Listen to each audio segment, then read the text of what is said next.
I was sharing with you about Abraham's blessings. हम लोग Abraham के आशीष के विषय में सीख रहे थे। These people who preach about Abraham blessings, they think about material blessings. यही प्रचारक जो अब्राहम की आशीषों के विषय में प्रचार करते हैं, वो शारीरिक आशीषों के विषय को ही सोचते हैं। But there we find the Abraham's blessing is the seed, Jesus Christ. लेकिन हम वचन को जब ध्यान से देखें तो अब्राहम की आशीष जो है वो मसीह यीशु जो वंश है। For the Gentiles, God has opened a way for the blessings of Abraham. That is, through the gospel of Jesus, they can enter into the kingdom of God. अन्य जातियों के लिए जो परमेश्वर ने अब्राहम की आशीषों को पाने का जो रास्ता खोला है, वो जो आशीष है वो मसीह यीशु है, जिसके बारे में सुसमाचार के द्वारा हम परमेश्वर के राज्य के अंग बनते हैं।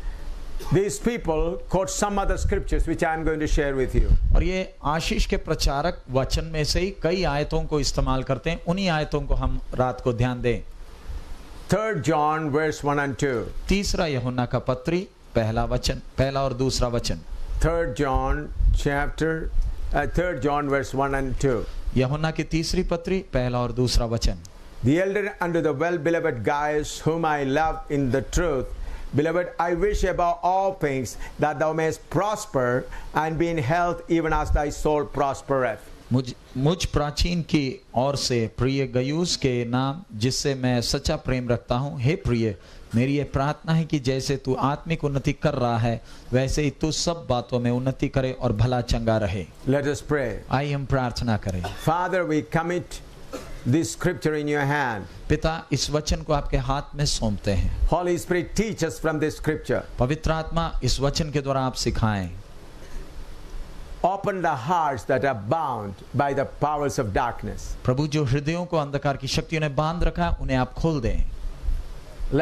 Help us to know the word correctly. और तेरे वचन को अच्छी तरह समझने के लिए हमारी सहायता करें। In Jesus' name we pray. यीशु के मधुर नाम से हम मांगते हैं। Amen. आमीन।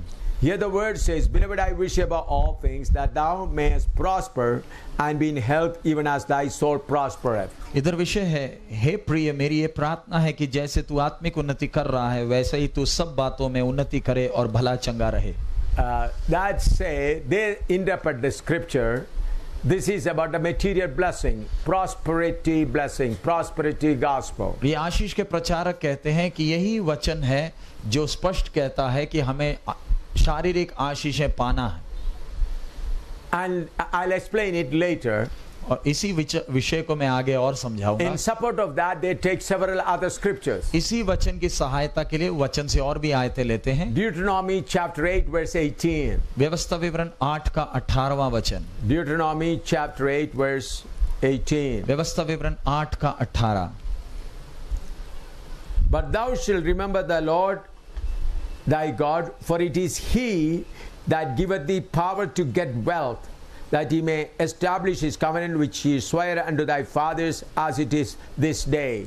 परंतु तू अपने परमेश्वर यहोवा को स्मरण रखना, क्योंकि वही है जो तुझे संपत्ति प्राप्त करने की सामर्थ्य इसलिए देता है कि जो वाचा उसने तेरे पूर्वजों से शपथ खाकर बांधी थी, उसको पूरा करे, जैसा आज प्रकट है। Here it is said, for it is he that giveth thee power to get wealth, that he establish his covenant. इधर लिखा है, क्योंकि वही है जो तुझे संपत्ति प्राप्त करने की सामर्थ्य देता, so that he may keep that covenant, that promise. इसलिए देता है कि जो वाचा उसने मेरे पूर्वजों से शपथ खाकर बांधी थी, उसको पूरा करे। For Abraham gave a covenant and that he wants to fulfill. Abraham से वाचा बांधा था और परमेश्वर चाहता है उस वाचा को पूरा करे। So it is God, here it says it is he, God, that giveth thee power to get wealth. इधर कहता है कि परमेश्वर तुझे सामर्थ्य देता है कि तू संपत्ति प्राप्त करे।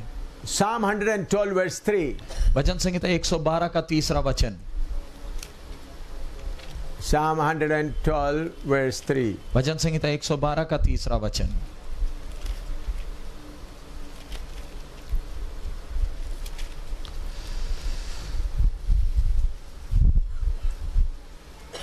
Wealth and riches shall be in his house, and his righteousness endureth forever. उसके घर में धन संपत्ति रहती है और उसका धर्म सदा बना रहेगा। Here it says, wealth and riches shall be in his house, इधर लिखा है उसके घर में धन संपत्ति रहती है and his righteousness endureth forever. और उसका धर्म सदा बना रहेगा। Here also it says about the Lord. और इधर भी प्रभु के बारे में है, Verse 1 to 3 we read. और उसके बारे में 1, 2, 3 वचन में हम पढ़ते हैं। Praise ye the Lord, blessed is the man that feareth the Lord, that delighteth greatly in his commandments. His seed shall be mighty upon the earth. The generation of the upright shall be blessed. Wealth and riches shall be in his house, and his righteousness endureth forever. यहाँ की स्तुति करो, क्या ही धन्य है वह पुरुष जो यहोवा का भय मानता है और उसकी आज्ञाओं से अति प्रसन्न रहता है। उसका वंश पृथ्वी पर पराक्रमी होगा, सीधे लोगों की संतान आशीष पाएंगी। उसके घर में धन संपत्ति रहती है और उसका धर्म सदा बना रहेगा। Or when we read that scripture, how wonderful it is. ये वचन जब पढ़ते हैं तो कितना आनंद आता। Then Proverbs chapter 10 verse 15. नीति वचन 10वां अध्याय 15वां वचन। Proverbs chapter 10 verse 15. नीति वचन 10 का 15। The rich man's wealth is his strong city. The destruction of the poor is their poverty. धनी का धन उसका दृढ़ नगर है, परंतु कंगाल की निर्धनता उसके विनाश का कारण है। Look here, says the rich man's wealth is his strong city. देखिए कितना साफ वचन है, धनी का धन उसका दृढ़ नगर है। Ecclesiastes chapter 6 verse 2. नीति वचन 6 का दूसरा वचन। Ecclesiastes सपोपदेशक। हाँ, सबोपदेशक 6 का chapter 6 verse 2. सबोपदेशक 6 का 2। A man to whom God hath given riches, wealth and honor, so that he wanteth nothing for his soul of all that he desires, yet God giveth him not power to eat thereof, but a stranger eateth. This is vanity, and it is an evil disease. किसी मनुष्य को परमेश्वर धन संपत्ति और प्रतिष्ठा यहाँ तक देता है कि जो कुछ उसका मन चाहता है उसे उसकी कुछ भी घटी नहीं होती, तो भी परमेश्वर उसको उसमें से खाने नहीं देता, क्योंकि दूसरा ही उसे खाता है।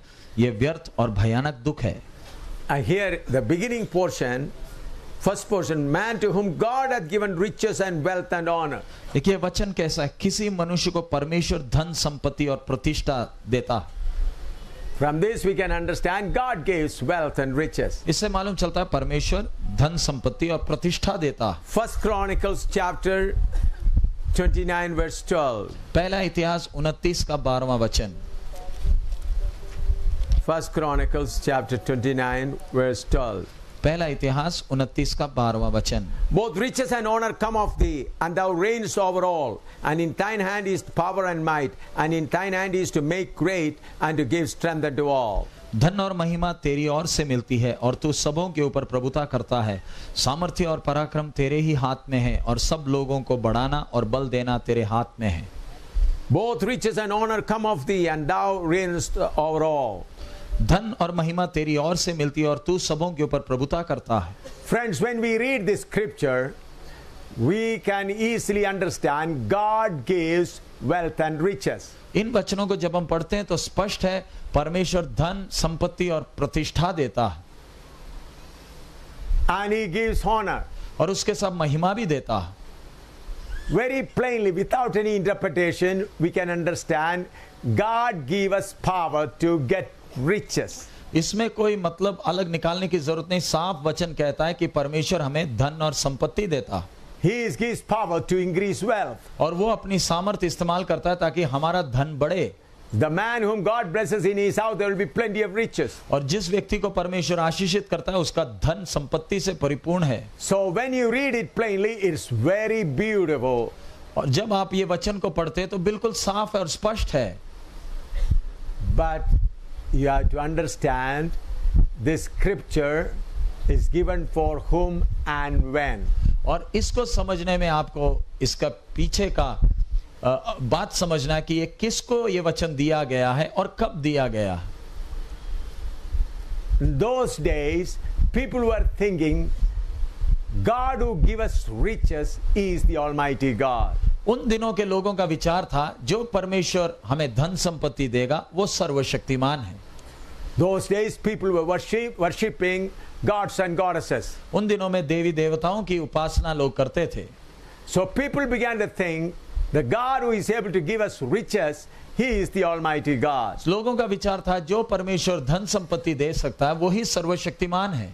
For people living at that time, God spoke to the people that I'll give you riches and honor. उस समय के रहने वाले लोगों से परमेश्वर ने कहा मैं तुम्हें धन संपत्ति देता हूं, So that people may know that your God is the great God. ताकि लोगों को मालूम चले कि तुम्हारा परमेश्वर महान है। At that time, people were thinking, whose God is a strong God, He will destroy the enemy. उस समय लोगों का विचार था जो परमेश्वर शक्तिशाली है वो अपने शत्रुओं को सत्यानाश करेगा। Therefore, God began to destroy all the enemies of Israelites. इसलिए परमेश्वर इस्राएलियों के सारे शत्रुओं को सत्यानाश करता था। By destroying the enemies, He proved that He is the Almighty God. शत्रुओं को सत्यानाश करके प्रमाणित किया कि वो सर्वशक्तिमान है। So these scriptures were applicable till the death of Jesus Christ on the cross. और ये वचन प्रभु यीशु के क्रूस पर के मृत्यु तक लागू थे। The law says tooth for tooth, eye for eye. व्यवस्था में लिखा है दांत के बदले दांत, आंख के बदले आंख। But when Jesus Christ came, He brought the true law. लेकिन प्रभु यीशु जब इस पृथ्वी में आया तो सही असली व्यवस्था को लेकर आया। He says, love your enemy. प्रभु यीशु ने कहा अपने शत्रुओं को प्यार करना। Before that, you were asked to kill your enemy, destroy your enemy. उससे पहले कहा गया था अपने शत्रुओं को नाश करना है। Now when Jesus Christ says, if one man slap you on one cheek, you show the other. अब वचन आया अगर आपका दुश्मन आपको एक गाल पर थप्पड़ मारे उसे दूसरा गाल दिखाना है। Friends, there's a great change, great difference between the Old Testament law and New Testament law. प्यारे अजीजों, पुराने नियम की व्यवस्था और नए नियम की व्यवस्था में बहुत गहरा फर्क है। Old Testament law was for material blessing. पुराना नियम का व्यवस्था शारीरिक आशीषों से संबंधित था। God promised Abraham that I'll give you the land of milk and honey. परमेश्वर ने अब्राहम से वायदा किया था मैं तुझे दूध और मधु बहने वाला देश दूंगा। That is a land that is on this earth called Canaan. और वो जगह इस पृथ्वी पर एक जमीन है, जगह है जिसे कनान के नाम से जानते हैं। God was speaking to people in different methods. परमेश्वर अलग अलग माध्यमों के द्वारा लोगों से बात करता था। Hebrew chapter 1 verse 1 and 2. इब्रानियों की पत्री पहला अध्याय पहला और दूसरा वचन। Hebrew chapter 1 verse 1 and 2. इब्रानियों की पत्री पहला अध्याय पहला और दूसरा वचन।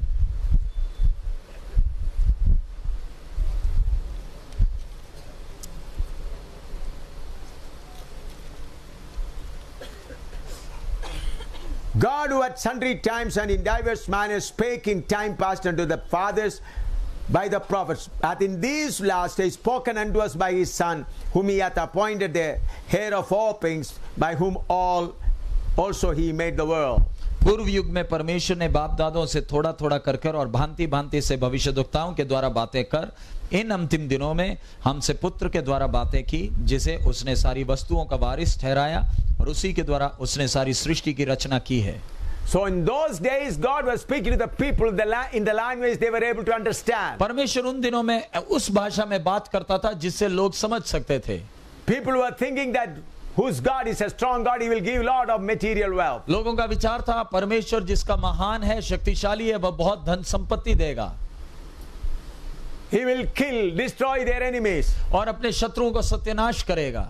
Therefore, God spoke to them in the language they were able to understand by giving lot of wealth to Abraham. इसलिए परमेश्वर उस समय के लोगों को उस भाषा से बात करता था जो वो समझ सकते थे, इसलिए अब्राहम को बहुत धन संपत्ति से आशीषित किया। That's why it is written, it is God who giveth wealth. इसलिए लिखा है ये परमेश्वर है जो धन संपत्ति देता। And that's why He said wealth and riches will be in His house. इसलिए लिखा गया धन और संपत्ति उसके घर में होगा। That's why He said the rich man's wealth is his strong city. इसलिए लिखा है धनी आदमी का संपत्ति उसका दृढ़ नगर है। And both riches and honor come from thee, or from you. और धन और महिमा उसी से आता है। But when Jesus Christ came, what He began to speak? लेकिन जब प्रभु यीशु मसीह इस पृथ्वी में आए तब वो क्या कहने लगे? He said, love your enemy. प्रभु ने कहा अपने शत्रुओं को प्रेम करें। Instead of killing them and destroying them, you love them. अपने शत्रुओं को नाश करने की जगह में उन्हें प्यार करें। And He says if one man slap on one cheek, you show the other. और फिर कहा अगर आपको कोई एक गाल में थप्पड़ मारे उसे दूसरा गाल दिखा दें। Look at what a great difference. देखिए कितना बड़ा फर्क है। But about the material things, what Jesus teaches. लेकिन शारीरिक आशीषों के विषय में, शारीरिक संपत्ति के विषय में प्रभु यीशु का उपदेश क्या है? Luke 9:23. लूका 9 का 23। Luke 9:23. लूका 9 का 23। And he said to them all, if any man will come after me, let him deny himself and take up his cross daily and follow me. उसने सबसे कहा यदि कोई मेरे पीछे आना चाहे तो अपने आप से इनकार करे और प्रतिदिन अपना क्रूस उठाए हुए मेरे पीछे हो ले। In the Old Testament's time, God says, I'll give you riches. पुराने नियम के समय में परमेश्वर कहता है मैं तुम्हें बहुतायत से आशीषित करूंगा। But now what Jesus says, लेकिन प्रभु यीशु नए नियम में क्या कहता है? if you want to follow me, forsake everything. यदि तू मेरे पीछे आना चाहे तो सब कुछ त्याग दे And take up your cross daily and follow me. और अपना क्रूस उठाकर प्रतिदिन मेरे पीछे हो लें। Luke chapter 14 verse 26 to 33. लूका 24:26 से 33 तक। Luke 14:26 to 33. लूक 14:26 से 33 तक। If any man come to me and hate not his father and mother and wife and children and brethren and sisters and his own life also, he cannot be my disciple. And whosoever doth not bear his cross and come after me cannot be my disciple. For which of you intending to build a tower sitteth not down first and counteth the cost whether he have sufficient to finish it? As haply after he hath laid the foundation and is not able to finish, all that behold, it began to smoke him, saying, this man began to build and was not able to finish. Or what king going to make war against another king sitteth not down first and consulteth whether he be able with 10,000 to meet him that cometh against him with 20,000? Or else while the other is yet great way off, he sendeth an ambassage and desireth condition of peace. So likewise, whosoever he be of you that forsaketh not all that he hath, he cannot be my disciple. यदि कोई मेरे पास आए और अपने पिता और माता और अपनी पत्नी और बच्चों और भाइयों और बहनों वरन अपने प्राण को भी अप्रिय ना जाने तो वो मेरा चेला नहीं हो सकता। और जो कोई अपना क्रूस ना उठाए और मेरे पीछे ना आए वह भी मेरा चेला नहीं हो सकता। तुम में से कौन है जो गढ़ बनाना चाहता हो और पहले बैठकर खर्च ना जोड़े कि पूरा करने की सामर्थ्य मेरे पास है कि नहीं? कहीं ऐसा ना हो कि जब वह नींव डाल ले पर तैयार ना कर सके तो सब देखने वाले ये कहकर उसे ठट्ठों में उड़ाने लगे, यह मनुष्य बनाने तो लगा पर तैयार ना कर सका। यह कौन ऐसा राजा है जो दूसरे राजा से युद्ध करने जाता हो और पहले बैठकर विचार न कर ले कि जो 20,000 लेकर मुझ पर चढ़ा आता है क्या मैं 10,000 लेकर उसका सामना कर सकता हूं या नहीं? नहीं तो उसके दूर रहते ही वह दूतों को भेजकर मिलाप करना चाहेगा।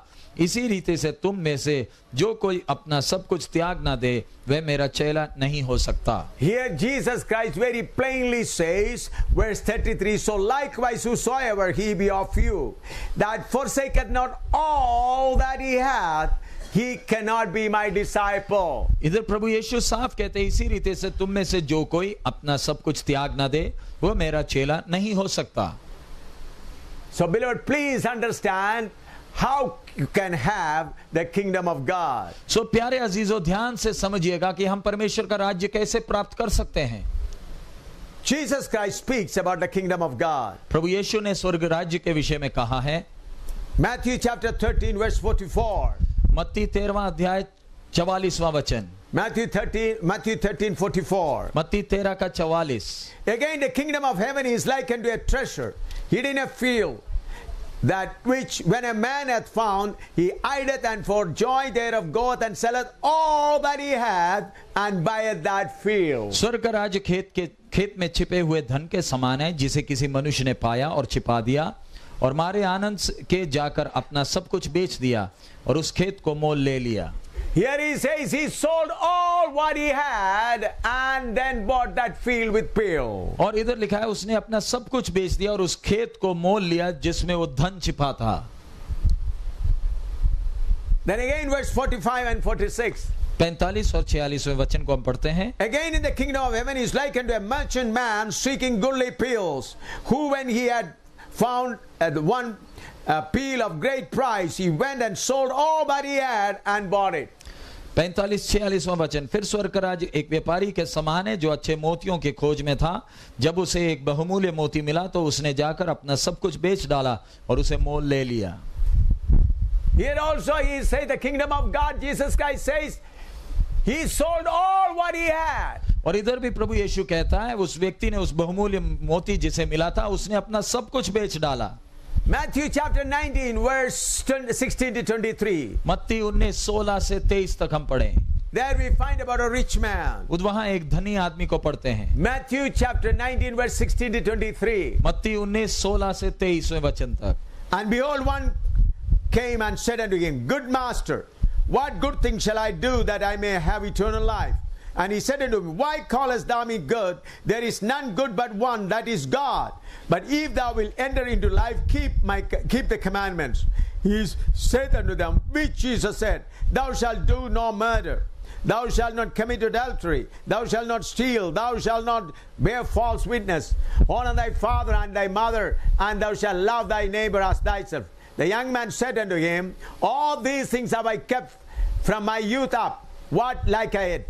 Jesus said unto him, If thou wilt be perfect, go and sell that thou hast, and give to the poor, that thou shalt have treasure in heaven, and come and follow me. But when the young man heard that saying, he went away sorrowful, for he had great possession. Then Jesus said unto his disciples, Verily I say unto you, that a rich man shall hardly enter in the kingdom of heaven. एक मनुष्य यीशु के पास आया और उससे कहा, हे गुरु, मैं कौन सा भला काम करूं कि अनंत जीवन पाऊं? उसने उससे कहा, तू मुझसे भलाई के विषय में क्यों पूछता है? भला तो एक ही है, पर यदि तू जीवन में प्रवेश करना चाहता है तो आज्ञाओं को माना कर। उसने उससे कहा, कौन सी आज्ञाएं? यीशु ने कहा, यह कि हत्या न करना, व्यभिचार न करना, चोरी न करना, झूठी गवाही न देना, अपने पिता को अपनी माता का आदर करना, और अपने पड़ोसी से अपने समान प्रेम रखना। उस जवान ने उससे कहा, इन सब को तो मैंने माना है, अब मुझ में किस बात की घटी है? यीशु ने उससे कहा, यदि तू सिद्ध होना चाहता है तो जा, अपना माल बेचकर कंगालों को दे, और तुझे स्वर्ग में धन मिलेगा, और आकर मेरे पीछे हो ले। परंतु वह जवान ये बात सुन उदास होकर चला गया, क्योंकि वह बहुत धनी था। तब यीशु ने अपने चेलों से कहा, मैं तुमसे सच कहता हूं कि धनवान का स्वर्ग के राज्य में प्रवेश करना कठिन है। Here we find a rich man come and ask Jesus, what I should do to get eternal life. इधर हम एक धनवान को प्रभु यीशु के पास आकर पूछता है, मैं स्वर्ग राज्य अनंत जीवन पाने के लिए मैं क्या करूं? Jesus first said, do this rule, do this law. और प्रभु यीशु ने कहा, तूने ये व्यवस्था के कामों को पालन करना है। He said, I'm doing all of it. तब वो धनवान कहता है, मैं तो इस सब का पालन बचपन से करता हूं। Then Jesus said, go and sell all what you have and give to the poor. तब प्रभु यीशु ने कहा, जाकर सब कुछ बेच और कंगालों को बेच दे। Jesus did not say, go and distribute what you have to the poor. प्रभु यीशु ने ये नहीं कहा कि सब कुछ गरीबों को बांट दें। If he happened to give them back, give to them when it necessary comes, he may take it back again. अगर वो लोगों को ऐसे बांट देता तो जब जरूरत पड़ती तो जिनको बांटा है उनसे वापस ले सकता। Therefore Jesus sell all what you have. इसलिए प्रभु यीशु ने कहा, जो कुछ तेरा सब कुछ बेच दे and give the money, और उसका पैसा कंगालों को बांट दे। That man went sad. और ये धनवान दुखी होकर चला गया, because he was sorrowful, because he had lot of wealth. वो इतना उदास हो गया क्योंकि वो बहुत धनी था। Then Jesus said, it is very difficult for the rich people to enter the kingdom of God. उसके बाद प्रभु यीशु ने कहा कि धनवान को स्वर्ग में प्रवेश करना बहुत कठिन है। 1 Timothy chapter 6 verse 9 to 11. पहला तिमोथी 6 अध्याय 9 से 11 वचन तक। 1 Timothy chapter 6 verse 9 to 11. पहला तिमोथी 6 अध्याय 9 से 11।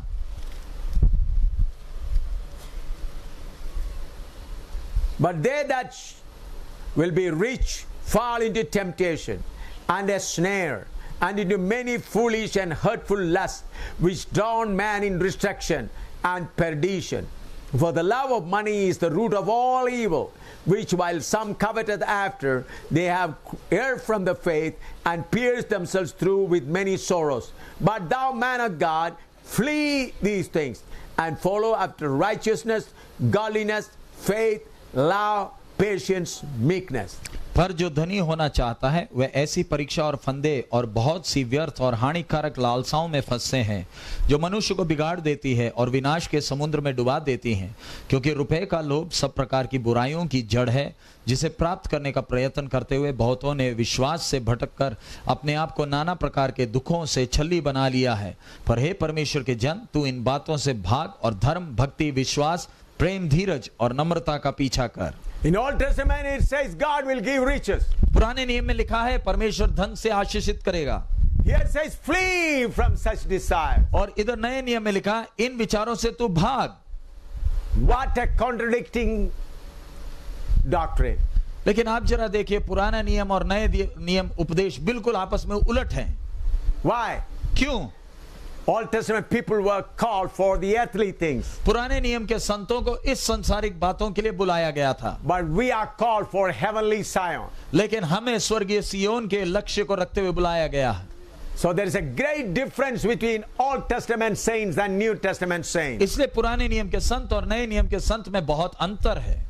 Matthew chapter 7 verse 13 and 14. मत्ती 7वां अध्याय 13 और 14वां वचन। What Jesus says. प्रभु यीशु ने क्या कहा? Matthew 7, 13 and 14. मत्ती 7वां अध्याय 13 और 14वां वचन।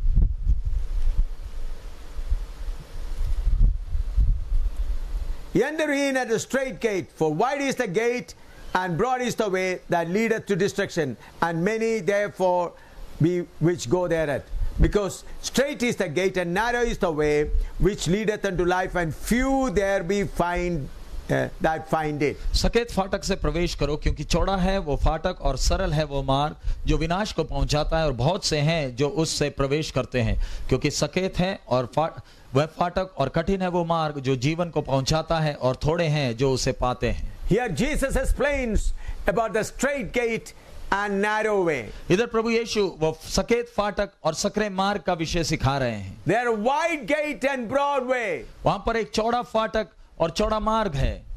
Through that straight gate you cannot take all what you have. सकेत फाटक से जब प्रवेश करते तो आप सब अपनी वस्तुएं उठाकर उस फाटक से प्रवेश You नहीं have कर to सकते। forsake everything. आपने सब कुछ त्यागना है, And the way is a thorny way. और वो मार्ग कांटों भरा पथ है। And when we study it in Greek, hurting way. और जब यूनानी में उस आयत को पढ़ते हैं तो दर्दनाक रास्ता है। Why it is like that? और उस मार्ग को प्रभु ने ऐसा क्यों रखा है, I'll explain little later. मैं बाद में आपको समझाऊंगा। 1 Peter chapter 2 verse 11. पहला पत्रस दूसरा अध्याय 11वां वचन। 1 Peter chapter 2 verse 11. पहला पत्रस दूसरा अध्याय 11वां वचन।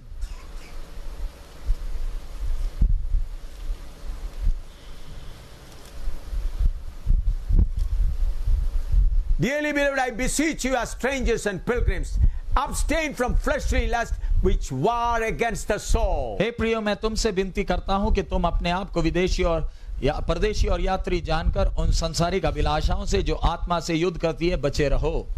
Here it says, abstain from fleshly lust which war against the soul. इधर लिखा है संसारिक अभिलाषाओं से बचकर रहो जो आत्मा से युद्ध करती हैं। 1 John chapter 2 verse 15 and 16. पहला यूहन्ना दूसरा अध्याय 15 और 16 वचन। 1 John chapter 2 verse 15 and 16. पहला यूहन्ना दूसरा अध्याय 15 और 16 वचन। Love not the world, neither the things that are in the world. If any man love the world, the love of the Father is not in him.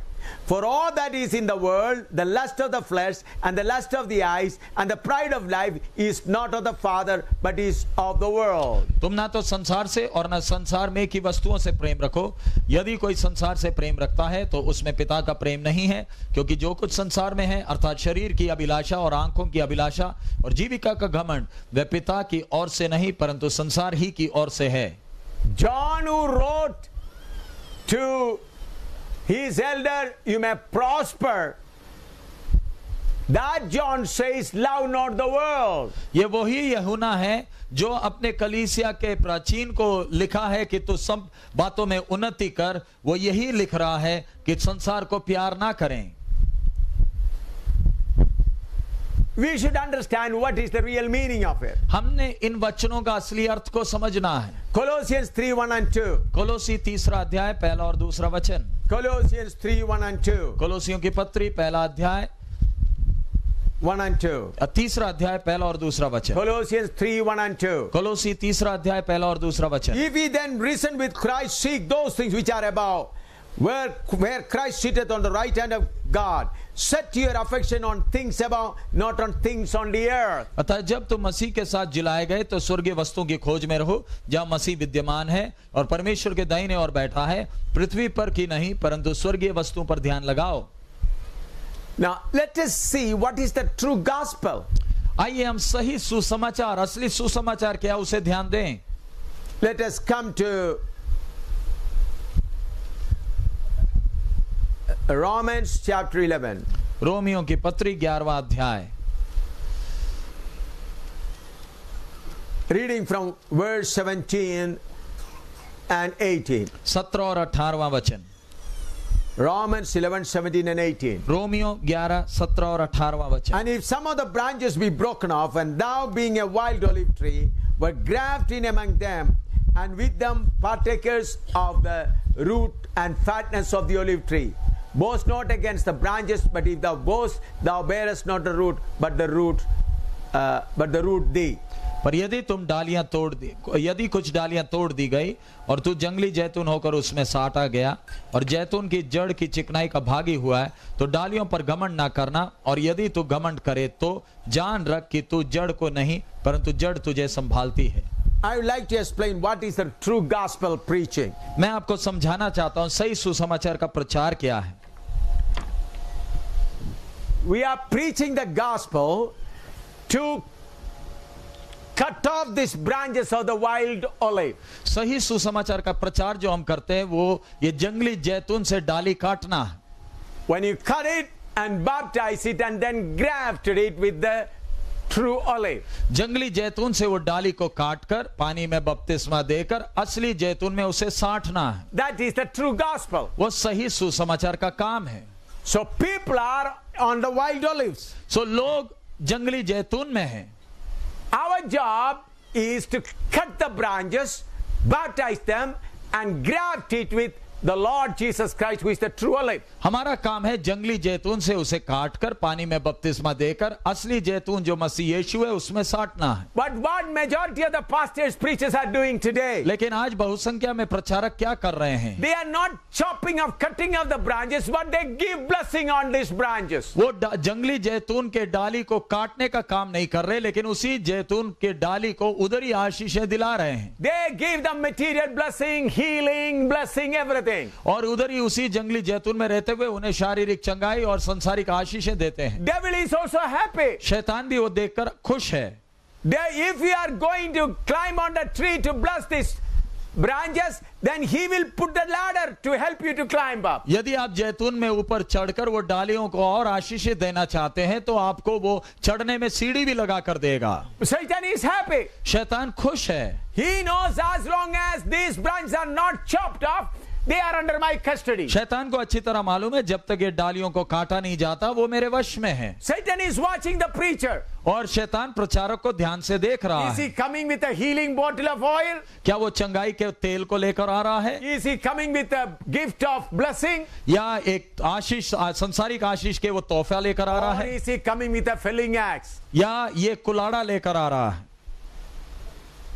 If he comes with a felling axe, Satan will try to stop him from climbing the tree by every method possible. अगर प्रचारक कुलाड़ा लेकर आ रहा है तो शैतान तो पूरी जान मारेगा कि प्रचारक इस पेड़ पर ना चढ़े। But if he brings healing bottle, material blessing, Satan will say, come on, I will put the ladder for you, climb up and bless my branches. लेकिन यदि आप चंगाई, अगर शैतान देखता है कि आप चंगाई की बोतल लेकर आ रहे हैं या आशीष का तोहफा लेकर आ रहे हैं तो वो आपका मदद करेगा, सीढ़ी भी लगा कर देगा। And we find majority, 95% of the preachers are preaching for the wild branches. और आज हम संसार में देखें 95% प्रचारक जंगली जैतून के डालियों को पेड़ में रखे हुए आशीष का प्रचार करते हैं। Government will support them. सरकार उनका मदद करेगा। All people will help him. सारे लोग उनको मदद करेंगे। God of this world will help them. इस संसार का ईश्वर सहयोग देगा। They will have great fame and multitudes of people. उनको बहुत मशहूरी मिलेगी और बड़ी भीड़ उनके पीछे चलेगी। but the true gospel very few preach. लेकिन सच्चा सुसमाचार गिने चुने ही प्रचार करते हैं। They will climb on these trees. वो इस पेड़ पर जोखिम लेकर चढ़ते हैं। If they have to climb on the trees, they have to bind the power of the enemy. इस पेड़ में चढ़ना है तो इनका अंधकार की शक्ति को बांधना है। They have to fight against the enemy that obstruct them. और उस शक्ति को जो उनको रुकावट खड़ा करता है उससे लड़ना है। From the first step it is fighting. पहले कदम से ही एक बड़ी लड़ाई है। But for the other people it is blessing, blessing, fame. लेकिन आशीष के प्रचारकों के लिए पहले कदम से ही आशीष और मशहूरी है। When you cut a branch from this, जब आप जंगली जैतून से डाली काटते हैं, will it get blessing or will it become weak? उसे वो आशीष से और मोटा हो जाएगा या कमजोर हो जाएगा? It will become weak. वो और कमजोर हो जाएगा। And it brought and grafted here. और उस डाली को काटकर इस असली जैतून में साटा है। When it is grafted, जब उसको इसके साथ साटा गया, this root of the olive tree will give its food. और इस असली जैतून का जड़ उसको खाना ला कर देगा। But some trees, some branches, when they are grafted also, they will allow their desires to grow. लेकिन कुछ ऐसे डालियां होंगे उनको अच्छे जैतून में साटा है तो भी संसारिक इच्छाओं की अभिलाषाओं के जड़ वो खुद उतारते हैं। Galatians 5:17. गलाती 5:17। Galatians 5:17. गलातियों की पत्री 5वां अध्याय 17वां वचन। For the flesh lusteth against the spirit, and the spirit against the flesh, and these are contrary the one with the other, so that you cannot do the things that you would. क्योंकि शरीर आत्मा के विरोध में और आत्मा शरीर के विरोध में लालसा करता है और ये एक दूसरे के विरोधी हैं, इसलिए कि जो तुम करना चाहते हो वह न करने पाओ। I already told you how the flesh has come. मैंने आपको पहले ही सिखाया शारीरिकता कैसे आई। Why Jesus Christ said you choose the narrow path. प्रभु यीशु ने क्यों कहा तुमने सकरा मार्ग चुनना है? Why Jesus said you forsake your own self and carry your suffering daily. प्रभु यीशु ने क्यों कहा तुम अपने आप को त्यागे और कष्ट का क्रूस उठाकर प्रतिदिन चलना है? We all have flesh in us, this white spot. हम सब के अंदर ये सफेद निशान जो लगा है, ये शारीरिकता हम सब के अंदर वास करती है। And it is closely associated with our soul. और ये शारीरिकता का हमारे प्राण के साथ संबंध है। And your spirit is separate. और आपका आत्मा अलग है।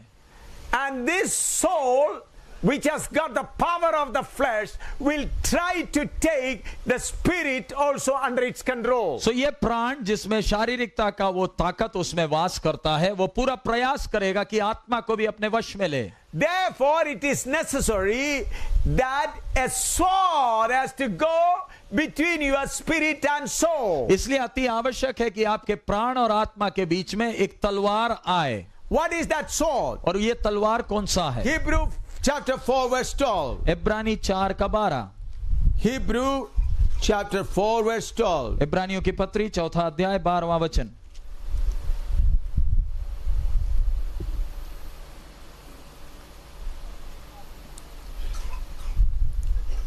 For the word of God is quick and powerful and sharper than any two-edged sword, piercing even to the dividing asunder of soul and spirit, and of the joints, soul and spirit, and of the joints and marrow, and is a discerner of the thoughts and intents of the heart. क्योंकि परमेश्वर का वचन जीवित और प्रबल और हर एक दोधारी तलवार से भी बहुत चौका है और प्राण और आत्मा को और गांठ गांठ और गुदे गुदे को अलग करके आर पार छेदता है और मन की भावनाओं और विचारों को जांचता है। Every child of God who desires to lead an overcoming life should keep spirit and soul separated. हर एक परमेश्वर का जन जो जयवंत जीवन बिताना चाहता है उसे प्राण और आत्मा को अलग रखना है। Because in the soul there is lust. क्योंकि आपके प्राण के अंदर मोह है। That has come in the Garden of Eden. ये अदन बगीचा में इसने प्रवेश किया है। I would like to explain because to remind some of you again little bit. और आप में से कोई कुछ नए हैं इसलिए कुछ बात याद दिलाना चाहता हूं। When God breathed his soul into Adam, he got his spirit. A body was made of mud, his spirit and soul. जब परमेश्वर ने मनुष्य को जब मिट्टी से बनाया और उसके नथनों में जीवन का श्वास फूका तो आदम के अंदर उसका आत्मा और उसका प्राण आया। He didn't have flesh at that time. उस समय आदम के अंदर उसकी शारीरिकता नहीं थी।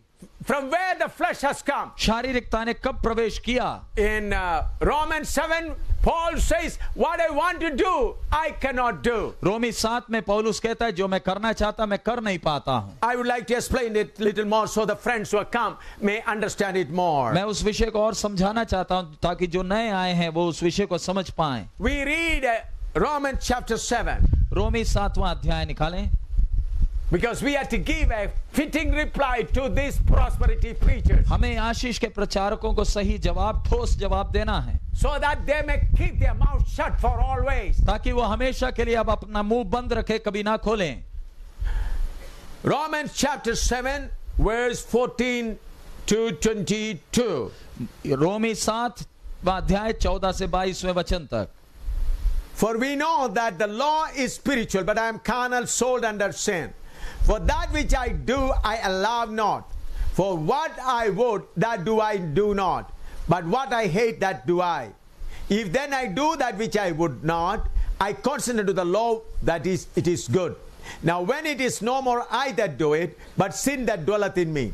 For I know that in me, that is in my flesh, dwelleth no good thing. For to will is present with me, but how to perform that which is good I find not. For the good which that I would do not, but the evil which I would not, that I do. Now if I do that I would not, it is no more I that do it, but sin that dwelleth in me. I find then a law that when I would do good, evil is present with me. For I delight in the law of God after the inward man. Verse 23 up to 23. But I see another law in my members, warring against the law of my mind and bringing me into captivity to the law of sin which is in my members. 7 का 14 से 23 तक। हम जानते हैं कि व्यवस्था तो आत्मिक है, परंतु मैं शारीरिक और पाप के हाथ बिका हुआ हूँ। जो मैं करता हूँ उसको नहीं जानता, क्योंकि जो मैं चाहता हूँ वो नहीं किया करता, परंतु जिससे मुझे घृणा आती है वही करता हूँ। यदि जो मैं नहीं चाहता वही करता हूँ, तो मैं मान लेता हूँ कि व्यवस्था भली है। तो ऐसी दशा में उसका करने वाला मैं नहीं, परंतु पाप है जो मुझ में बसा हुआ है। क्योंकि मैं जानता हूँ कि मुझ में अर्थात मेरे शरीर में कोई अच्छी वस्तु वास नहीं करती। इच्छा तो मुझ में है, परंतु भले काम मुझसे बन नहीं पड़ते। क्योंकि जिस अच्छे काम की मैं इच्छा करता हूँ वह तो नहीं करता, परंतु जिस बुराई की इच्छा नहीं करता वही किया करता हूँ। अतः यदि मैं वही करता हूँ जिसकी इच्छा नहीं करता, तो इसका करने वाला मैं ना रहा, परंतु पाप जो मुझ में बसा हुआ है। इस प्रकार मैं वह व्यवस्था पाता हूँ कि जब भलाई करने की इच्छा करता हूँ तो बुराई मेरे पास आती है। क्योंकि मैं भीतरी मनुष्यत्व से तो परमेश्वर की व्यवस्था से बहुत प्रसन्न रहता हूँ, परंतु मुझे अपने अंगों में दूसरे प्रकार की व्यवस्था दिखाई पड़ती है, जो मेरी बुद्धि की व्यवस्था से लड़ती है और मुझे पाप की व्यवस्था के बंधन में डालती है, जो मेरे अंगों में है। Here we find Paul very clearly says, I find another law in my body. इधर पौलुस बड़े स्पष्ट रूप से कहता है, मेरे अंगों में दूसरी एक व्यवस्था को मैं पाता हूं। What I want to do good, I do evil things. मैं अच्छा करना चाहता हूं, लेकिन मेरे से बुराई होती है। That means in me another law is working. इसका मतलब मेरे अंदर एक दूसरी व्यवस्था राज्य करती है। So through the inward man I delight in the God's law, but through the outward man I find law of sin. मैं अपने भीतरी मनुष्य से तो परमेश्वर की व्यवस्था से बहुत प्रसन्न रहता हूं, परंतु मुझे अपने अंगों में दूसरे प्रकार की व्यवस्था दिखाई देती है, जो मेरी बुद्धि की व्यवस्था से लड़ती है। We read when Genesis chapter 2 verse 7, when God made man with mud, he breathed into he became a living soul. हम उत्पत्ति 2 अध्याय में पढ़ते हैं, जब परमेश्वर ने मिट्टी लेकर मनुष्य को रूप दिया और उसके नथनों में जीवन का श्वास फूका, वो एक जीवित प्राणी बन गया। So his body, soul and spirit has come. सो मनुष्य के अंदर उसका शरीर है, उसका प्राण है, उसका आत्मा है। Flesh was not there. बनाते समय उसके अंदर शारीरिकता नहीं थी। But when we come to Genesis chapter 3, लेकिन जब हम उत्पत्ति 3 अध्याय में आते हैं, there we find how the flesh has entered. और उधर हम देखते हैं किस प्रकार शारीरिकता ने प्रवेश किया है। You all know that Satan coming and talking to Eve. और हम देखते हैं शैतान किस प्रकार हव्वा के पास आकर बातें करता है। When they started conversation, जब वो आपस में बातें करने लगे, she gave him opportunity. हव्वा ने शैतान को मौका दिया। he entered into her spirit fellowship area. और शैतान ने आत्मा में संगति के उस भाग में प्रवेश किया। In the spirit, there are in the spirit and soul, what are all the organs? It is on the chart. You can see it. आप वो चार्ट में देख सकते हैं मनुष्य के प्राण में क्या है, मनुष्य के आत्मा में क्या क्या The है। chart in English also it is there. You can read it. और अंग्रेजी और हिंदी दोनों भाषाओं में चार्ट उधर दीवार में है, आप लोग देख सकते हैं, पढ़ सकते हैं। So Satan got an opportunity to enter into the spirit of Eve, and that's how flesh has born. शैतान को मौका मिला कि मनुष्य के आत्मा के अंदर प्रवेश करे और उसके कारण मनुष्य में शारीरिकता उत्पन्न हुई। And when the flesh is born in her, she got desire to pluck the fruit. जब शारीरिकता ने हवा के अंदर जन्म लिया, उसके अंदर इच्छाएं आई कि अब वो फल तोड़कर खाएं। Before giving to her husband, the desire was so grave. She ate first. हवा ने जब फल तोड़ा, अपने पति को देने के पहले ही उसके अंदर इतनी इच्छा और मोह पैदा हो गई कि खुद खाकर फिर अपने पति को दी। So all of us have got that flesh in us. सो हम सब के अंदर वो शारीरिकता है। Romans 8. Let us come to Romans 8, chapter 8. आइए रोमियों की पत्री 8वें अध्याय में आए। We read from verse 5 to 8. 5 से 8वें वचन तक हम पढ़ते हैं। Romans 8, 5 to 8. रोमी 8, 5 से 8 तक। For they that are after the flesh do mind the things of the flesh, but they are after the spirit the things of the spirit. For to be carnally minded is death, but to be spiritual minded is life and peace. Because the carnal mind is enmity against God, for it is not subject to the law of God, neither indeed can be. So then they that are in the flesh cannot please God. क्योंकि शारीरिक व्यक्ति शरीर की बातों पर मन लगाता है, परंतु आध्यात्मिक आत्मा की बातों पर मन लगाते हैं। शरीर पर मन लगाना तो मृत्यु है, परंतु आत्मा पर मन लगाना जीवन और शांति है। क्योंकि शरीर पर मन लगाना तो परमेश्वर से बैर रखना है, क्योंकि ना तो परमेश्वर की व्यवस्था के अधीन है और ना हो सकते हैं, और जो शारीरिक दशा में है वह परमेश्वर को प्रसन्न नहीं कर सकते। Verse 9 you should understand well. 9वां वचन अच्छी तरह समझना है। But ye are not in the flesh, but in the spirit, if so be that the Spirit of God dwell in you. Nor if any man have not the Spirit of Christ, is none of his. परंतु जबकि परमेश्वर की आत्मा तुम में बसता है, तो तुम शारीरिक दशा में नहीं परंतु आत्मिक दशा में हो। यदि किसी में मसीह का आत्मा नहीं तो वह उसका जन नहीं। Here it is not written that if you speak in tongue, you are not, there is no flesh in you. इधर ऐसा नहीं लिखा कि आप अगर अन्य भाषा नहीं बोले तो आपके अंदर शारीरिकता नहीं। Here it is said, if the Spirit of God dwells in you. इधर लिखा है अगर परमेश्वर की आत्मा तुम में वास करती है तो। For example, if you are living in a house, उदाहरण के तौर पर यदि आप एक घर में रहते हैं, you are in charge of everything. आप उस घर के मालिक हैं। I come as a guest to you. मैं आपके घर में मेहमान होकर आया। At that time, electricity man comes and brings the electricity bill. जब मैं मेहमान होकर आपके घर आया, उस समय बिजली का बिल लेकर बिजली वाले आए। Then at that time I will go or you will go. जब वो बिल वाला आया है तो मैं जाऊंगा उससे मिलने के लिए या आप जाएंगे उससे You मिलने? are living there, you will go. क्योंकि घर आपका है, आप उधर रहते हैं, बिल देने के लिए आप I जाएंगे। am just a guest. मैं तो मेहमान हूँ। In the same way, in many of us, Holy Spirit is a guest. इसी प्रकार हम में से बहुत तेरे हैं जिनके अंदर पवित्र आत्मा एक मेहमान के तौर पर रहता है। Only on the day of worship, just call the Holy Spirit to clap hand and sing and jump. और केवल रविवार के दिन सिर्फ ताली बजाकर आराधना करने के लिए पवित्र आत्मा को हम बुलाते हैं। The Holy Spirit has come to dwell with us always. पवित्र आत्मा आया है ताकि वो हमारे साथ सदा वास करे। The Holy Spirit has come to help us.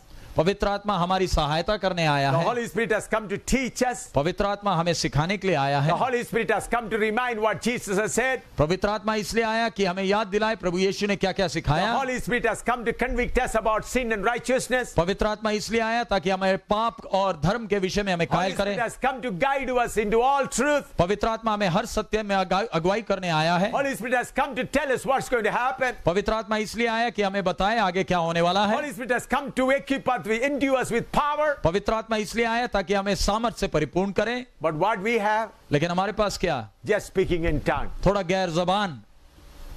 That is not to be led by the Holy Spirit. परमेश्वर की आत्मा के द्वारा अगुवाई करने का ये अनुभव नहीं है। That is not dwelling, Holy Spirit dwelling in you. ये पवित्र आत्मा का निवास स्थान बनने का अनुभव नहीं है।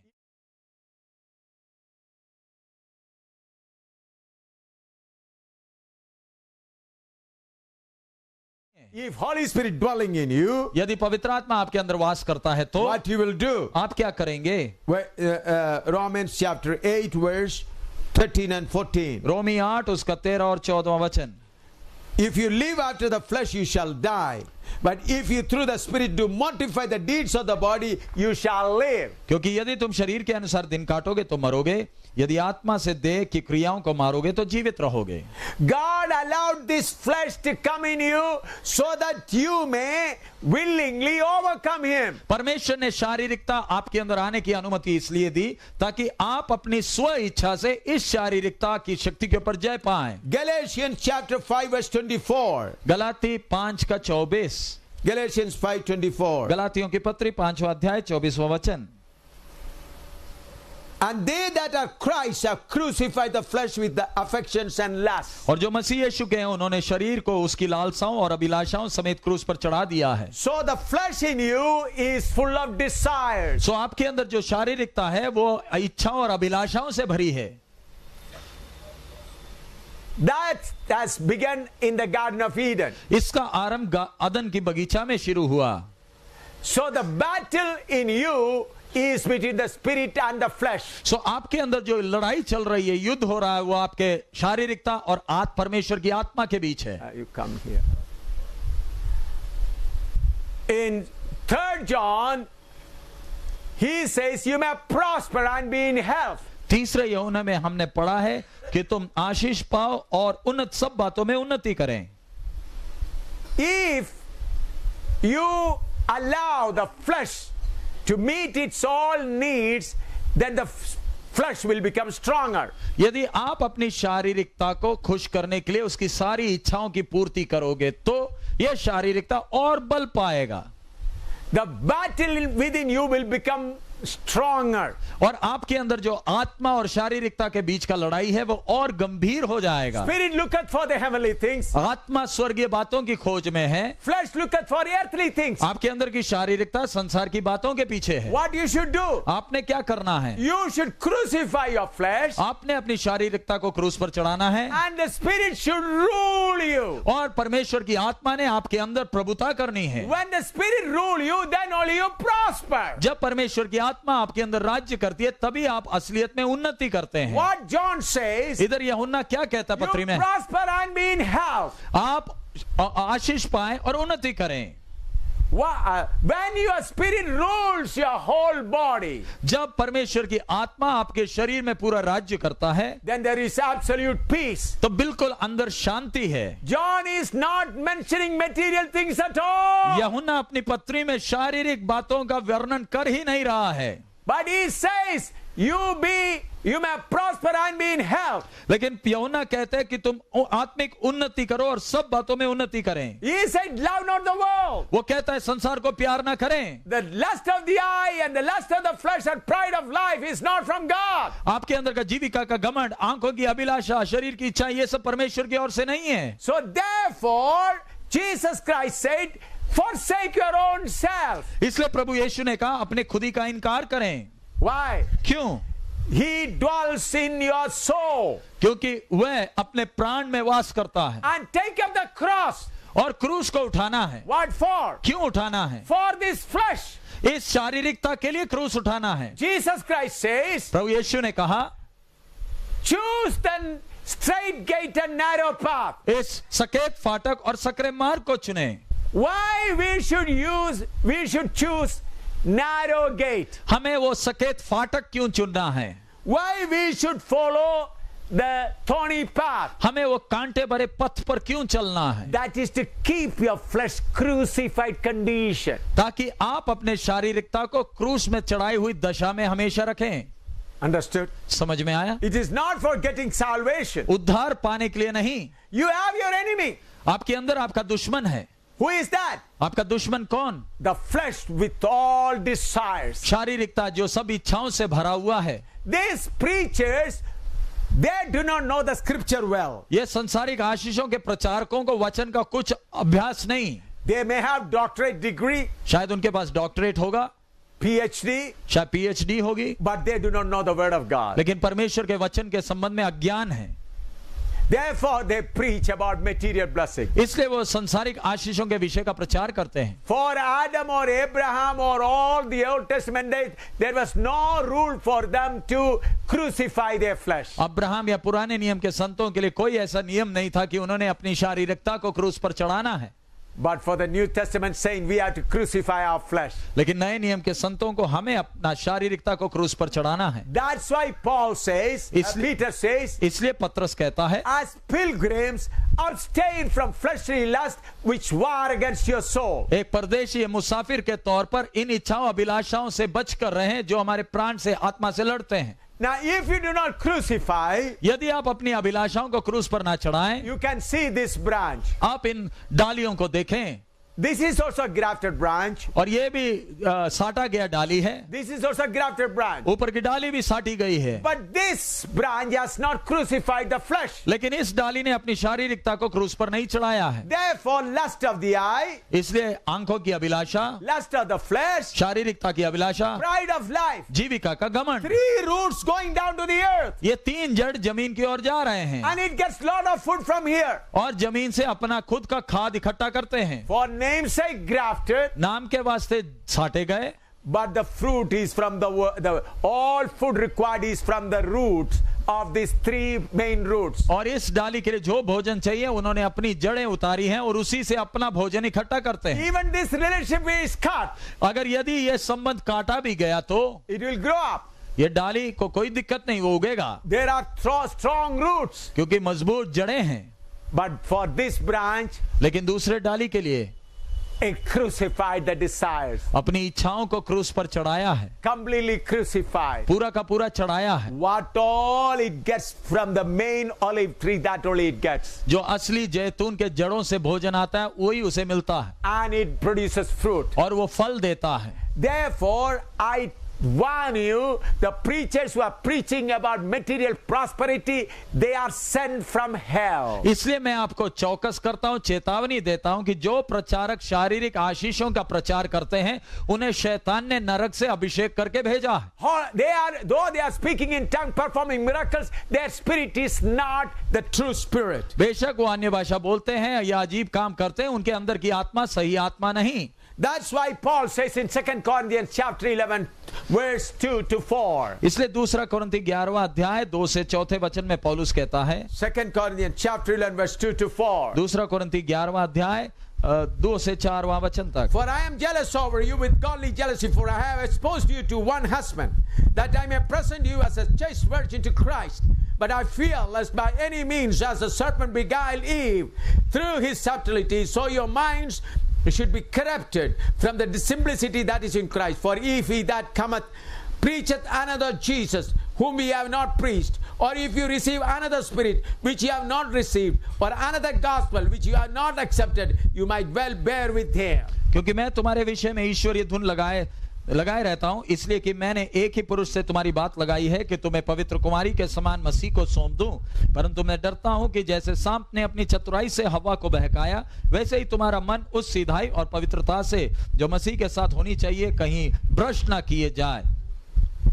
यदि कोई तुम्हारे पास आकर किसी दूसरे यीशु का प्रचार करे जिसका प्रचार हमने नहीं किया, या कोई और आत्मा तुम्हें मिले जो पहले ना मिला था, या और कोई सुसमाचार सुनाए जिसे तुमने पहले ना माना था, तो तुम उसे सह लेते हो. मैं तो समझता हूं कि enough. My friends, these days another spirit, another gospel, another Jesus is working. प्यारे अजीजों, इन दिनों में दूसरा सुसमाचार, दूसरी आत्मा और दूसरा यीशु कार्य कर रहा है. It was working in the time of Paul. ये पौलुस के दिनों में भी कार्य कर रहे थे. That's why we read 2 Thessalonians chapter 2 verse 7 to 11. दूसरा तेस्सलोनिय दूसरा अध्याय 7 से 11वें वचन तक हम पढ़ते हैं. 2 Thessalonians chapter 2 verse 7 to 11. दूसरा तेस्सलोनिय दूसरा अध्याय 7 से 11 तक. For the mystery of the iniquity doth already work, only he who now letteth will let until he be taken out of the way. And then shall that wicked be revealed, whom the Lord shall consume with the spirit of his mouth, and shall destroy with the brightness of his coming. Even him whose coming is after working of Satan with all power and signs and lying wonders, with all deceivableness and unrighteousness in them that perish, because they receive not the love of the truth, that they might be saved. And for this cause God shall send them strong delusion that they should believe a lie. क्योंकि अधर्म का भेद अब भी कार्य करता जाता है, पर अभी एक रोकने वाला है, और जब तक वह दूर ना हो जाए वह रोका रहेगा। जब वह अधर्म प्रकट होगा जिसे प्रभु यीशु अपने मुंह की फूंक से मार डालेगा और अपने आगमन के तेज से भस्म करेगा, उस अधर्मी का आना शैतान के कार्य के अनुसार सब प्रकार की झूठी सामर्थ्य और चिन्ह और अद्भुत काम के साथ और नाश होने वालों के लिए अधर्म के सब प्रकार के धोखे के साथ होगा, क्योंकि उन्होंने सत्य से प्रेम नहीं किया जिससे उनका उद्धार होता। इसी कारण परमेश्वर उनमें एक भटका देने वाली सामर्थ को भेजेगा कि वे झूठ की प्रतीति करें, ताकि जितने लोग सत्य की प्रतीति नहीं करते वरन अधर्म से प्रसन्न होते हैं वे सब दंड पाएं। For the mystery of iniquity is already working now, what Paul says. पौलुस कहता है क्योंकि अधर्म का भेद अब भी कार्य करता जाता है। You know, before I preach today, this mystery of the spirit wicked, that beast of 10 heads, 10 horns and 7 heads already came here, and Sister Robina got the guidance of the Holy Spirit to bind that spirit and remove that spirit, and that spirit is being hanged on that telephone tower. आज शाम को ये प्रचार करने के आने के not during the daytime. आज दिन के समय ये वचन प्रचार करने के पहले ये शक्ति, ये जो अधर्म का भेद है 10 सिर 7 सिंह वाला, ये शक्ति प्रकट हुआ। बहन रुबीना को प्रभु ने प्रकट कर दिया और उस शक्ति को इसी टावर में बांधा। Who is this mystery of the spirit? ये अधर्म का भेद कौन है? The book of Revelation is explained. प्रकाशित वाक्य में उसका विवरण है। Chapter 13. 13वां अध्याय 1 to 3. 1 2 3 1 and 2 is enough. पहला और दूसरा वचन। And I stood up on the sand of the sea, and I saw a beast rise up out of the sea, having 7 heads and 10 horns, and upon his horn 10 crowns, and upon his heads the name of blasphemy. And the beast which I saw was like unto a leopard, and his feet were as the feet of a bear, and his mouth as the mouth of a lion. And the dragon gave him his power and his seat and great authority. तब मैंने एक पशु को समुद्र में से निकलते हुए देखा, जिसे 10 सिंह और 7 सिर थे। उनके सिंगों पर 10 राजमुकुट और उनके सिरों पर परमेश्वर की निंदा के नाम लिखे हुए थे। जो पशु मैंने देखा वह चीते के समान था, और उसके पांव भालू के से और मुंह सिंह का सा था। उस अजगर ने अपनी सामर्थ्य और अपने सिंहासन और बड़ा अधिकार उसे दे दिया। God gave me an opportunity to fight with this spirit for about 3 days some few years back in Jammu. कुछ सालों पहले जम्मू में 3 दिन तक इसी जानवर से लड़ने के लिए, इस शक्ति से लड़ने के लिए प्रभु ने मुझे मौका दिया। That was the first time I fought against this beast. और ये पहली बार था कि इस बड़े अजगर से, बड़े जानवर से लड़ने का मौका मुझे 10 मिला। horns and 7 heads. 10 सिंह है 7 सिर हैं। It was so fierce. वो बहुत भयानक है। 3 days it was very troublesome for me. 3 दिन तक मेरे लिए बहुत कष्टदायी था।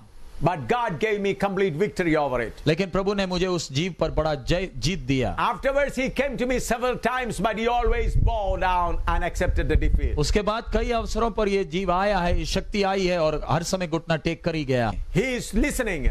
और वो सुन रहा है। He is putting his pressure. और वो अपना दबाव डाल रहा है। But I believe those who are trusting in the blood of Jesus Christ can understand the truth. और मुझे विश्वास है जो लोग यीशु के खून पर भरोसा करते हैं उनको ये वचन समझ में आ I रहा है। want you to understand more than 90-95% of the preachers are already under his custody. मैं आपको चेतावनी देता हूं, चौकस करता हूं, लगभग 90-95% प्रचारक दुनिया भर इस जीव के अधीन हैं। They are performing miracles. वो आश्चर्य काम करते हैं। Why God allowed them to do that? परमेश्वर ने उनको ऐसे काम करने का क्यों छूट दिया? Because they did not believe the truth. क्योंकि उन्होंने सत्य को स्वीकार नहीं किया। What is the truth? सत्य क्या है? Choose the narrow path. सकरे मार्ग को चुने। What is the truth? सच्चाई क्या है? Crucify your flesh. अपनी शारीरिकता को क्रूस पर चढ़ाएं। Forsake your own thing. अपने खुद की इच्छाओं को, अभिलाषाओं को त्यागें। Be a stranger. और परदेशी और मुसाफिर बनकर But रहें। they do not love that truth. लेकिन वो ये सत्य को प्रेम नहीं करते हैं। They take Old Testament scriptures. वो पुराने नियम के कुछ गिने चुने वचन लेते हैं। Oh, riches is coming from God. सारा धन संपत्ति आशीष परमेश्वर से Their आता है। flesh want to enjoy riches. और उनकी शारीरिकता इस संसार की धन संपत्ति का ऐश चाहना चाहती Therefore, है। God allowed them to have another spirit. इसलिए परमेश्वर ने उनके अंदर दूसरी आत्मा को लेने काम करने के लिए मौका दिया। That's why they preach another gospel. इसलिए वो दूसरे सुसमाचार का प्रचार करते हैं। That is prosperity gospel. यह आशीष का प्रचार है। They have a Jesus with them, उनके साथ एक दूसरा यीशु है and that Jesus is not a real Jesus. और वो असली यीशु नहीं है। Matthew chapter 7, मत्ती 7वां अध्याय, there Jesus says, उनका यीशु कहता है, वहां यीशु कहता है, Matthew 7:21, मत्ती 7 का 21, 21 and 22, 7 का 21 और 22, 21 to 23, sorry. 7 का 21 से 23 तक। Not everyone that saith unto me, Lord, Lord, shall I enter into the kingdom of heaven, but he that doeth the will of my Father which is in heaven. Many will say to me in that day, Lord, Lord, have we not prophesied in thy name? And in thy name I have cast out devils, and in thy name done many wonderful works. And then will I profess unto them, I never knew you. Depart from me, ye that work iniquity. जो मुझसे हे प्रभु कहता है, उनमें से हर एक स्वर्ग के राज्य में प्रवेश ना करेगा, परंतु वही जो मेरे स्वर्गीय पिता की इच्छा पर चलता है।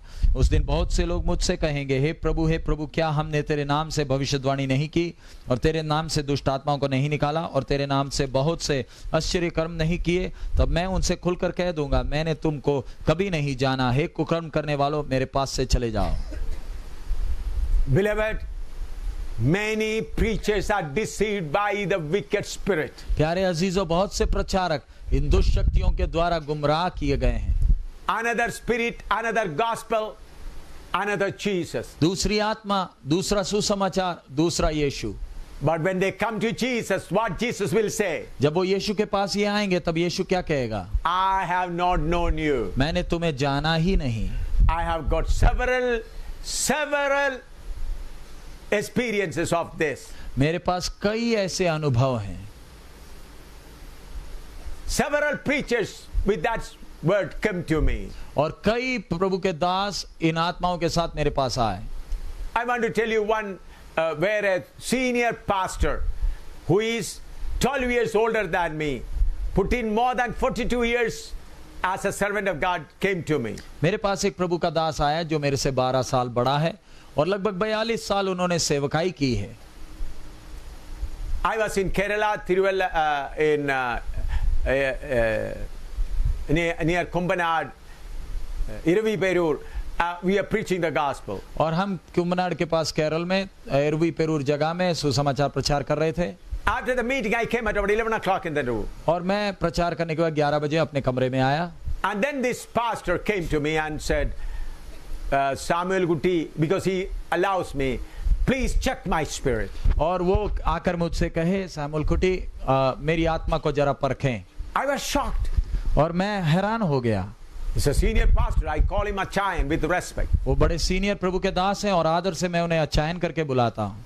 I said, why do you want to test your spirit? और वो मैंने पूछा, आप अपनी आत्मा को क्यों परखवाना चाहते हैं? He said, I was sitting on a fast for 40 days, and at the end of the 40 days, I got a special anointing. और वो कहे, मैं 40 दिन उपवास में बैठा था और 40 दिन के आखिरी दिन मुझे खास अभिषेक मिला है। And afterwards, wherever I lay hand on the sick, they are all healed. और उसके बाद जब कभी मैं किसी बीमार पर हाथ रखता हूँ, वो ठीक हो जाते हैं। People in hundreds come to my house. और लोग 100 की संख्या में बहुत तेरे मेरे पास आते हैं। People offer a lot of money. और लोग बहुत पैसा भी देते हैं। And he said, this month itself, I put 1,32,000 in the bank. और वो कहे, मैंने इसी महीना 1,32,000 बैंक में जमा किया है।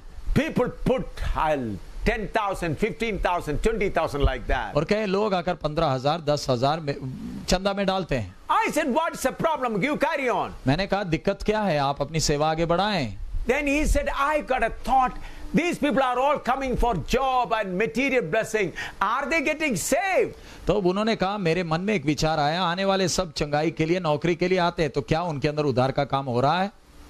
Then somebody telling me, go to Captain Samuel and check your spirit. तब किसी ने मुझसे कहा, तुम कैप्टन सैमुअल के पास जाओ और अपनी आत्मा को परखाओ। That's why I come. इसलिए मैं आपके पास आया। I said, please kneel down. और मैंने कहा, आप घुटना टेक लें। I just laid my hands on him. और मैंने अपना हाथ उनके ऊपर रखा। Immediately was shaken. और तुरंत वो हिल गया।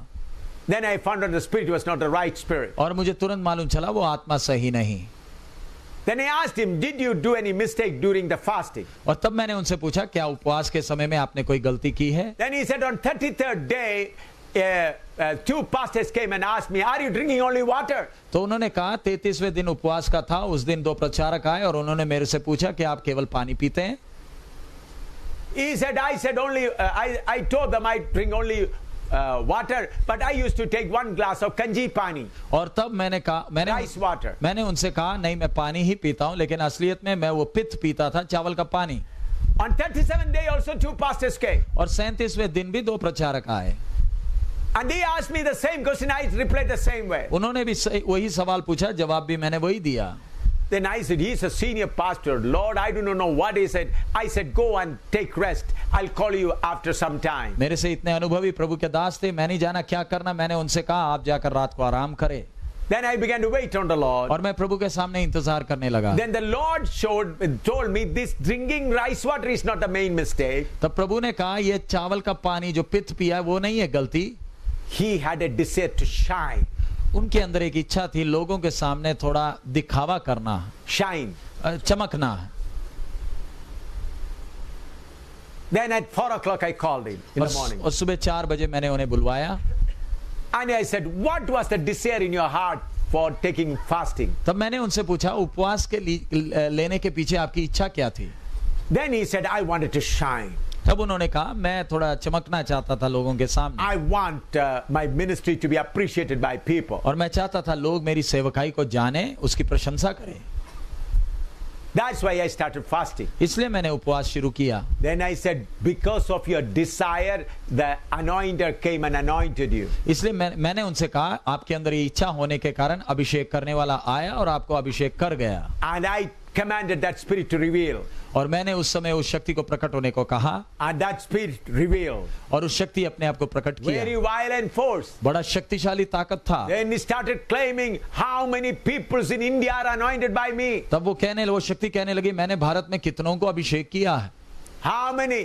कितनों को मैंने अभिषेक In किया। America and all over the world. मैंने दुनिया भर अमेरिका में कितने लोगों को अभिषेक But किया। I fought about 40-45 minutes. मैं लगभग 40-45 मिनट उस शक्ति से लड़ा। Finally that spirit subdued and submitted. और आखिर में वो शक्ति ने आज्ञा मानी और अधीन हो गया। And I cast them out. और उन शक्तियों को निकाला। Then that servant of God began to say with tears, I want the Holy Spirit again. और फिर वो प्रभु का दास रोते हुए कह रहा है मुझे पवित्र आत्मा दोबारा चाहिए। We prayed for another 40 minutes. और हम फिर 40 मिनट लगभग प्रार्थना किए। And the Lord filled that old man with the Holy Spirit. और प्रभु ने उस बुजुर्ग प्रभु के दास को अपनी आत्मा से फिर भरा। He stood up and kept his hand on the breast and said, Lord, do not take away that spirit from me. और अपने सीने पर हाथ रख के प्रभु का दास कहने लगा हे प्रभु अपनी आत्मा को मुझसे कभी ना उठा। So beloved, please understand, if you do not walk according to the word of God, there is another spirit waiting for you to anoint you. इसलिए प्रभु के दास हो इस बात का ध्यान रखें अगर प्रभु के वचन से दाएं बाएं आप हट गए दूसरा आत्मा इंतजार कर रहा है आपको अभिषेक करने के लिए। And I want to tell you one of my own experience. और मैं अपना खुद का अनुभव आपसे बताना चाहता हूँ। We were having great meeting in Kottayam, Pallam. और एक बार हम कोट्टयम में पल्लम नाम जगह में एक बड़ी सभा चला रहे थे। More than 20-25,000 people. लगभग 20-25 हजार लोग थे।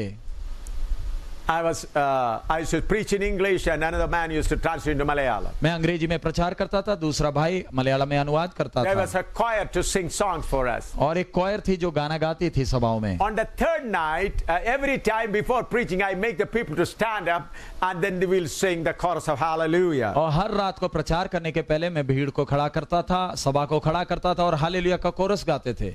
On the third night, when all the people were singing Hallelujah, तीसरे रात को जब सब हालेलुया का गीत गा रहे थे on the front line, all were standing. There was a lady seated on the wheelchair. Front line में व्हील चेयर में एक बहन बैठी हुई थी। Her head was resting on the wheelchair. और उसका सिर उसने व्हील चेयर में टिकाया हुआ था। Her body was not at all moving. उसका शरीर बिल्कुल हिल नहीं रहा था। And standing on the stage, I asked, do you want to run or no in Malayalam? I said. और मैंने स्टेज में खड़े होते हुए उस स्त्री को बहन को देखकर कहा कि आप भागना चाहते हैं? She just moved her head little. और उसने सिर्फ अपना सिर थोड़ा सा हिलाया। I said, rise up and run. और मैंने कहा उठ और दौड़। Immediately that lady got up from a wheelchair, began to run because there was a 3 feet wide way between the brothers and sisters. She began to run up and down on that. और तुरंत वो बहन उठकर दौड़ने लगी। भाई और बहनों में बीच में 3 फुट का फर्क था। उस रास्ते में वो दौड़ने लगी। Then she was a pastor's wife. वो एक पासबान की पत्नी थी। 18 years she was like that. 18 साल से उस व्हील चेयर में है। When she began to run up and down, I felt that I did something good. जब वो व्हील चेयर से उठकर दौड़ने लगी, मेरे अंदर एक भावना आई, अच्छा है। You know, a terrible anointing came upon me. मेरे अंदर ये भावना आने की देरी ही थी, एक भयानक अभिषेक मेरे ऊपर आया। My body shaking. मेरा शरीर कांपने लगा। Full of power. बहुत सामर्थ आया। Head to foot, full of power. सिर से पैर तक बहुत बड़ा अभिषेक। I cannot contain myself. मैं अपने आप को नियंत्रित नहीं कर पा रहा था। Very big stage. बहुत बड़ा स्टेज है। Big, more than 25,000 people. Very big field. लगभग 25,000 लोग हैं, बहुत बड़ा खुला मैदान है। I began to move up and down. My body is full of power. मैं आगे पीछे चलने फिरने लगा, मेरा शरीर शक्ति से भरा हुआ है। People are singing songs. और लोग गाना गा रहे हैं। Then a voice is, I hear a voice. और मैंने एक आवाज सुनी, Preach the compassion of Jesus and heal the people. प्रभु का प्यार का प्रचार कर और बीमारों को ठीक कर। दया, preach the compassion of Jesus परमेश्वर के दया का प्रचार कर and heal the sick people. और बीमारों को चंगा कर। I was resisting. मैं उसका रोक रहा था। Then a small voice. और फिर एक छोटी सी आवाज, You want to make disciples or perform miracles? क्या तू चेले बनाना चाहता है या आश्चर्य काम करना चाहता है? I said no to miracles. I said I'll preach only to make disciples. तब मैंने कहा, अब आगे से आश्चर्य काम मैं नहीं करूंगा, मैं चेले बनाने का काम करूंगा। I preach to make disciples. मैं चेले बनाने का प्रचार करूंगा। Immediately that anointing went away. तुरंत वो अभिषेक मेरे से चला गया। Immediately. तुरंत वो अभिषेक मेरे से हट गया। Why God allowed that another spirit to come on me? परमेश्वर ने वो दूसरी आत्मा को मेरे ऊपर आने क्यों दिया? I began to take the credit of that healing of that paralyzed lady who was seated on the chair for 18 years. और उस बहन जो कुर्सी व्हील चेयर में 18 साल से थी, जब वो ठीक हो गई, मेरे अंदर एक भावना मेरे द्वारा हुआ है, I did something good. मैंने कुछ अच्छा किया। Immediately the anointing came. तुरंत वो अभिषेक आ गया। You heard me? आपने सुना? I tell of my own experience. मैं अपना खुद का अनुभव बता रहा हूँ। At that time Holy Spirit is inside. उस समय मेरे अंदर पवित्र आत्मा है। In my outer man the whole anointing came. मेरे बाहरी मनुष्यत्व में दूसरा अभिषेक उतर गया। Inner man it has not come. मेरे भीतरी मनुष्यत्व में अभिषेक नहीं आया। God was testing me. परमेश्वर मुझे परख रहा था।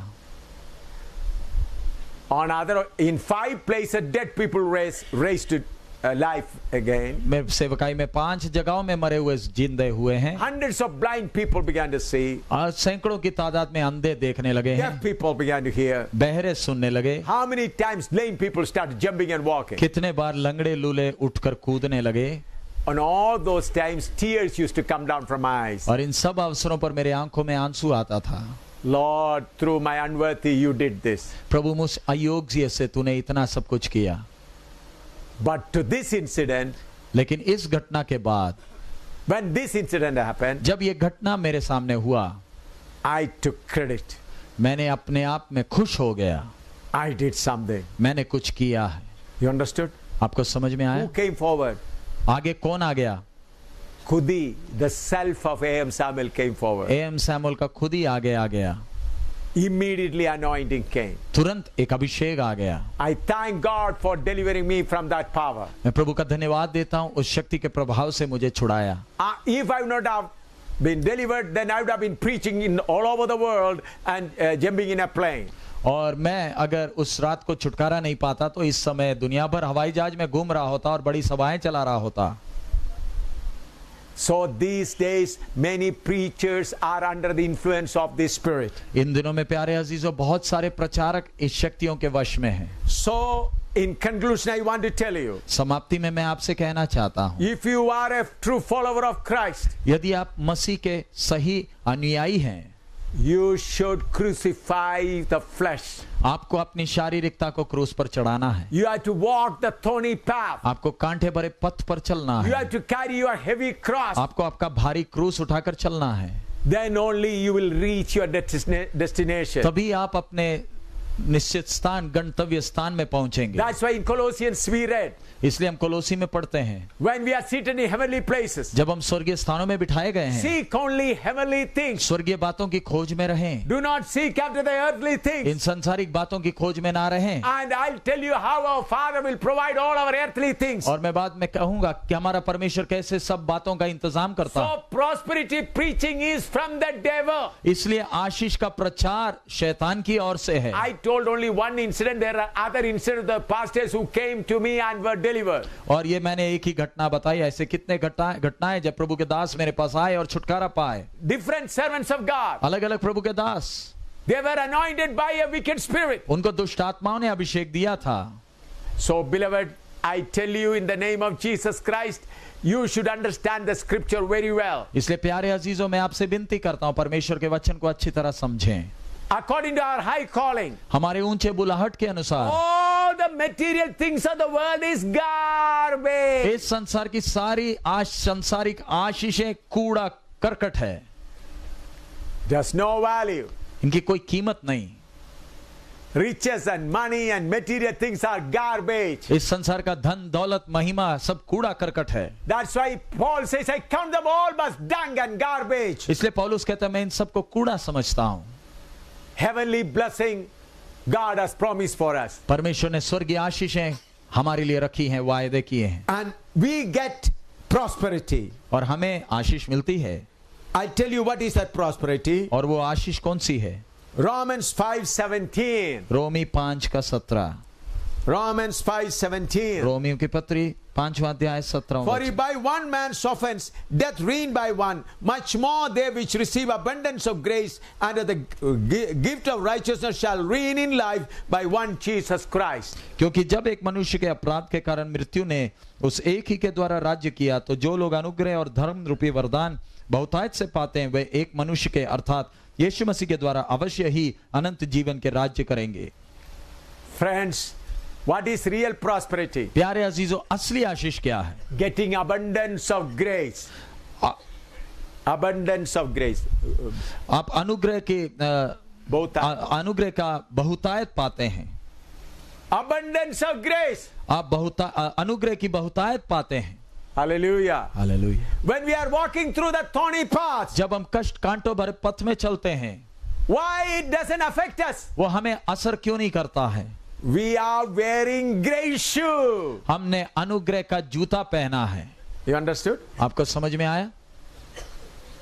When we are hunger, जब हमारे भूख लगता है, हम भूखे हैं, what we eat? हम क्या खाते हैं? Plenty of grace food. हम अनुग्रह का भोजन खाते हैं।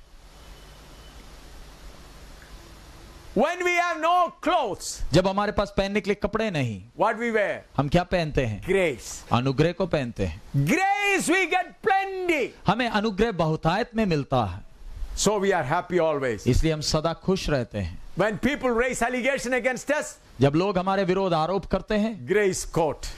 अनुग्रह का अंगरखा पहना है। Hallelujah. Hallelujah. They are putting all debts on you. और वो लोग सारा कूड़ा खर्चन आपके ऊपर फेंकते हैं, You put a grace coat and what? और आप अनुग्रह का अंगरखा पहने और चलें। You understand? आपको समझ में आया? When you spit on your face, जब वो आपके मुंह पर थूकते हैं, get the powder of grace. आप अनुग्रह का वो पाउडर पहन लें। Hallelujah. Do you know there's grace powder? आपको मालूम है अनुग्रह का पाउडर भी मिलता है।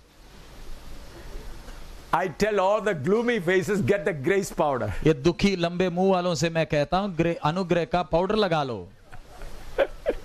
I talk plainly. मैं ऐसी साफ सीधा साफ बोलता हूँ।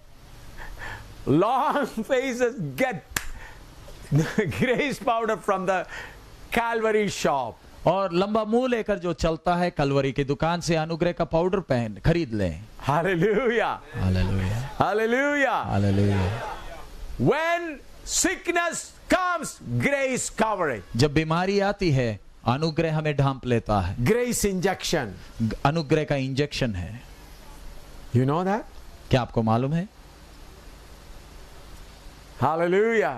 Hallelujah. Everything is there in the grace.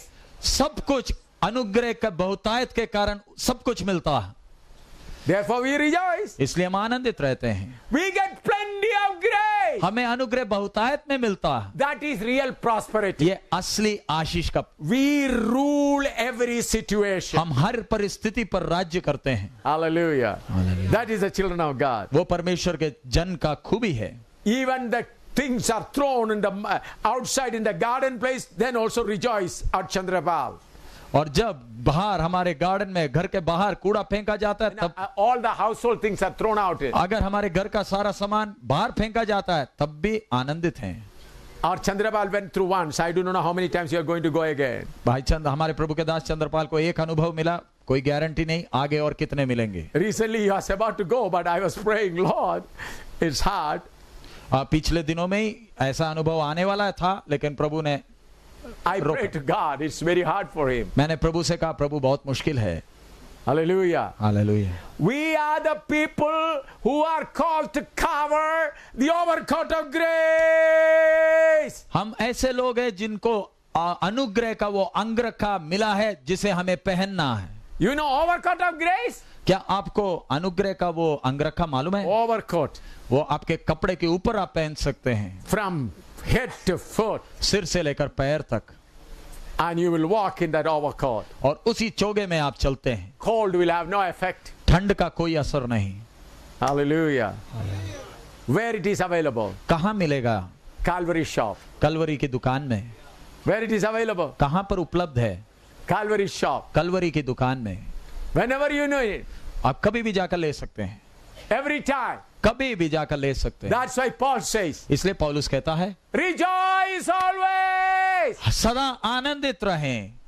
Again he says, say rejoice always. मैं एक बार फिर कहता हूं, हर समय आनंदित रहें। Those who have the grace God, they will always rejoice. जिनके पास ये अनुग्रह का अंग रखा है वो हमेशा आनंदित है, करते When हैं। people speak bad of you, जब लोग आपका बुरा कहते हैं you put the Calvary grace powder. और आप अनुग्रह का वो पाउडर लगा लेते हैं, Then your face become bright. और आपका मुंह चमकने लगता है। The other friend who wanted to make you ugly, oh, looks more beautiful. तो जो आपको बदसूरत बनाना चाहता था वो कहेगा इतना कुछ बोलने से भी और खूबसूरत लगते हैं। That is the secret of grace powder. ये अनुग्रह के पाउडर का खूबी है।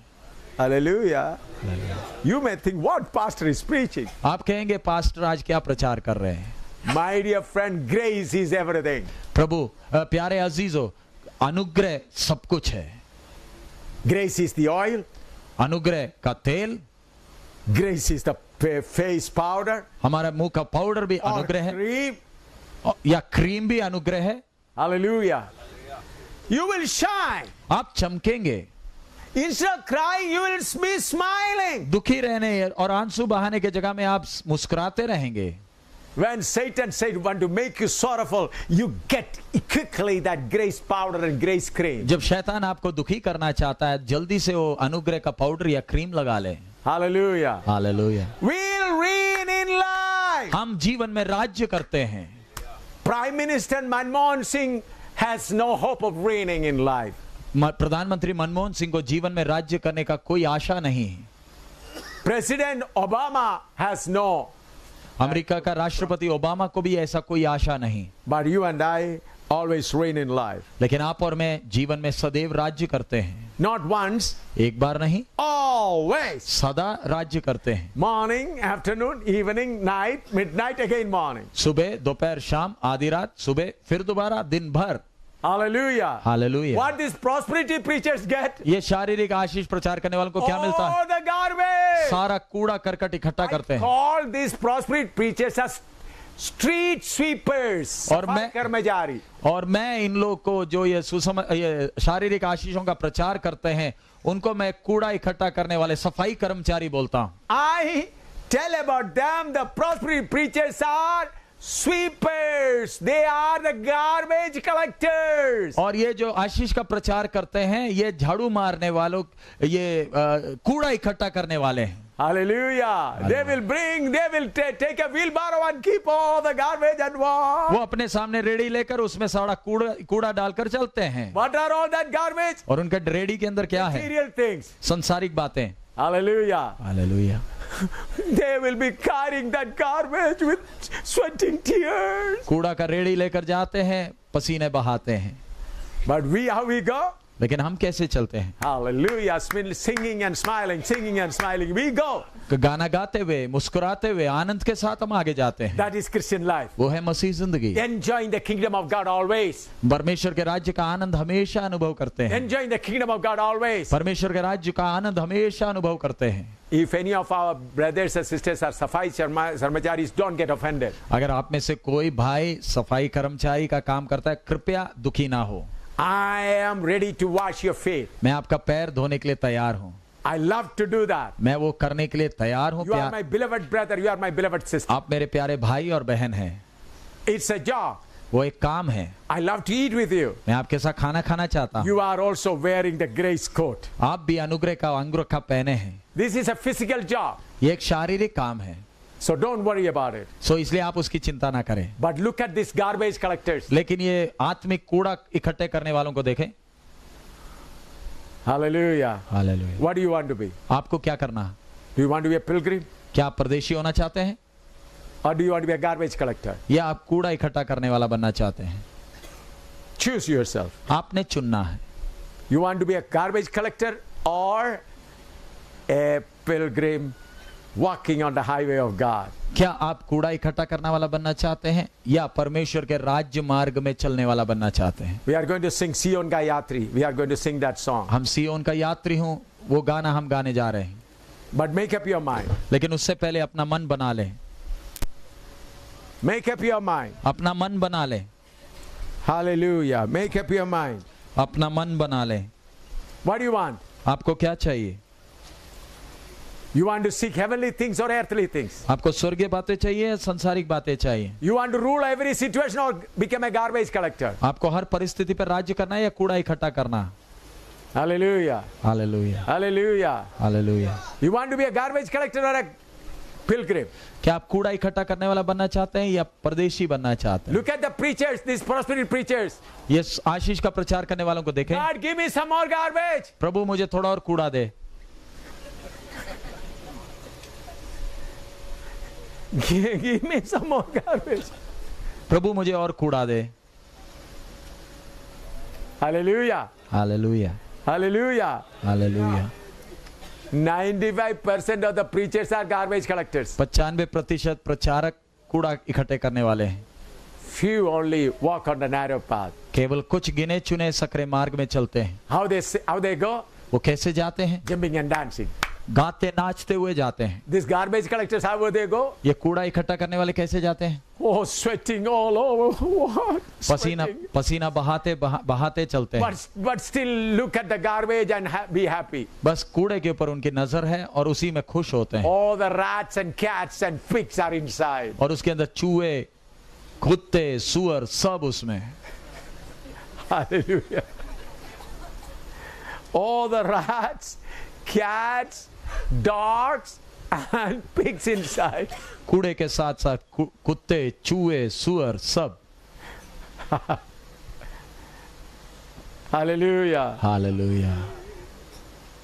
But the people who are walking on the holy path of narrow, doves fly with us. लेकिन उस कष्ट के सकरे मार्ग में जो चलते हैं उकाब की तरह उड़ते हैं, कबूतर की तरह उड़ते हैं। Doves fly with us. वो कबूतर उनके साथ उड़ते हैं। Hallelujah. हालेलुया। Others, बाकी garbage one, garbage ready, and all the pigs are there. कूड़े की गाड़ी, सुअर, कुत्ते साथ साथ। What smell comes? खुशबू कौन सी आती है? People who follow will close their nose and go. नाक बंद कर कर जाना पड़ता है। But others who go in the singing choir, they will also sing and follow with them. लेकिन जो गाना गाते जाते हैं बाकी भी गाते हुए पीछे चलते हैं। And they sing, sing, sing and go up. वो गाते गाते ऊपर जाते हैं। In which group you want? आप कौन से झुंड में होना You चाहते want हैं? garbage क्या आपको कूड़ा चाहिए or the way of God? या परमेश्वर का मार्ग चाहिए? What do you want? आपको क्या चाहिए? Garbage? कूड़ा? More garbage? और कूड़ा चाहिए? Come on, collect it. इकट्ठा कर लें। But the people who want to fly away like doves get separated. लेकिन जो कबूतर की तरह उड़ जाना चाहते हैं अलग हो जाएं। Two gospel. दो सुसमाचार, One is garbage collecting gospel. एक कूड़ा इकट्ठा करने का सुसमाचार, Another is doves gospel. दूसरा कबूतर का सुसमाचार। What do you want? आपको क्या चाहिए? Two gospel. दो सुसमाचार, Garbage collecting gospel. कूड़ा इकट्ठा करने का सुसमाचार, Doves gospel which flies away. कबूतर का वो सुसमाचार जो उड़ जाते हैं। Hallelujah. Hallelujah. Pray.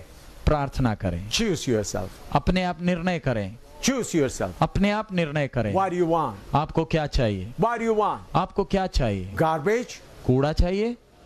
As a servant of God, what do you want? प्रभु के दास के तौर पर आपको क्या चाहिए? Garbage? कूड़ा चाहिए? You want to fly like a, or do you want to fly like a dove? या कबूतर की तरह उड़ना चाहते हैं? Choose yourself. अपने आप चुन लें। Hallelujah. Hallelujah. Hallelujah.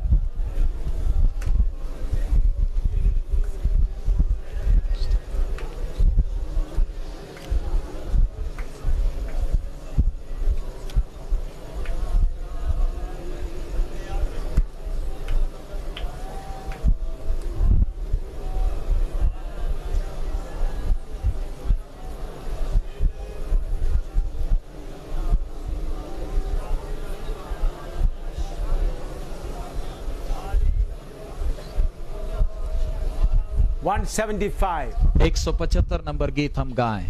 सियोन का यात्री हूँ, यीशु पर आश्रित हूँ। गाय। सियोन का यात्री हूँ, यीशु पर आश्रित हूँ, जाता हूँ कलवरी की राह में। सियोन का यात्री हूँ, यीशु पर आश्रित हूँ, जाता हूँ कलवरी की राह में। मेरे योग्य है नहीं संसार ये कभी, दुख नहीं है मुझे यीशु में खुश हूँ मैं। मेरे योग्य है नहीं संसार ये कभी, दुख नहीं है मुझे यीशु में खुश हूँ मैं। यीशु को कांटों का ताज देने वाले है संसार, तेरे मान सम्मान से करूं क्यों प्यार। यीशु को कांटों का ताज देने वाले है संसार, तेरे मान सम्मान से करूं क्यों प्यार। सियोन का यात्री हूँ, यीशु पर आश्रित हूँ, जाता हूँ कलवरी की राह में। सियोन का यात्री हूँ, यीशु पर आश्रित हूँ, जाता हूँ कलवरी की राह में। यात्रा कर रहा हूँ मैं मुक्ति की राह में। यात्रा है विश्वास का नहीं है दृष्टि की, यात्रा कर रहा हूँ मैं मुक्ति की राह में। यात्रा है विश्वास की नहीं है दृष्टि की। ठोकरें मुश्किलें आदि है इस राह में, डर नहीं यीशु है मेरे साथ में। ठोकरें मुश्किलें आदि है इस राह में, डर नहीं यीशु है मेरे साथ में। सिय्योन का यात्री हूँ, यीशु पर आश्रित हूँ, जाता हूँ कलवरी की राह में। सिय्योन का यात्री हूँ, यीशु पर आश्रित हूँ, जाता हूँ कलवरी की राह में। है गवाहों का समूह मेरे चारों ओर, इसलिए मैं नहीं होऊंगा कमजोर। है गवाहों का समूह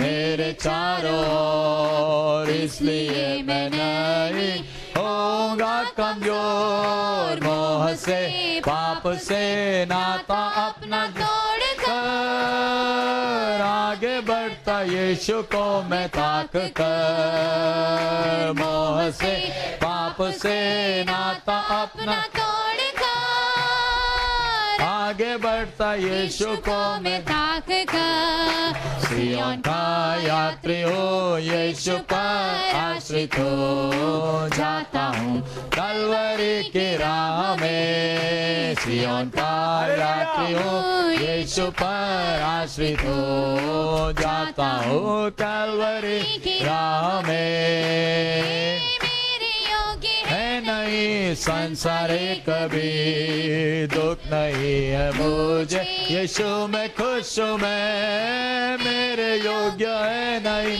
संसार ये कभी, दुख नहीं है मुझे, यीशु में खुश हूँ मैं। यीशु को कांटों का ताज देने वाले हैं, संसार तेरे मान सम्मान से करो क्यों प्यार। यीशु को कांटों का ताज देने वाले हैं संसार, तेरे मान सम्मान से करो क्यों प्यार। सिय्योन का यात्री हूँ, यीशु पर आश्रित हूँ, जाता हूँ कलवरी की राह में। सिय्योन का यात्री हूँ, यीशु पर आश्रित हूँ, जाता हूँ कलवरी की राह में। यात्रा कर रहा हूँ मैं मुक्ति की राह में, यात्रा है विश्वास की नहीं है दृष्टि की। यात्रा कर रहा हूँ मैं मुक्ति की राह में, यात्रा है विश्वास की की नहीं है दृष्टि की। ठोकरें मुश्किलें आदि है इस राह में, डर नहीं यीशु है मेरे साथ में। ठोकरें मुश्किलें आदि है इस राह में, डर नहीं यीशु है मेरे साथ में। सिय्योन का यात्री हूँ, यीशु पर आश्रित हूँ, जाता हूँ कलवरी की राह में। सिय्योन का यात्री हूँ, यीशु पर आश्रित हूँ, जाता हूँ कलवरी की राह में। गवाहों का समूह मेरे चारों ओर, इसलिए मैं नहीं होऊंगा कमजोर। है गवाहों का समूह मेरे चारों ओर, इसलिए मैं नहीं होऊंगा कमजोर। मोह से पाप से नाता अपना तोड़ कर, आगे बढ़ यीशु को मैं त्याग कर। मोह से पाप से नाता अपना तोड़ कर, आगे बढ़ता यीशु को मैं ताक कर। सिय्योन का यात्री हूँ, यीशु पर आश्रित हूँ, जाता हूँ कलवरी की राह में। सिय्योन का यात्री हूँ, यीशु पर आश्रित हूँ, जाता हूँ कलवरी की राह में।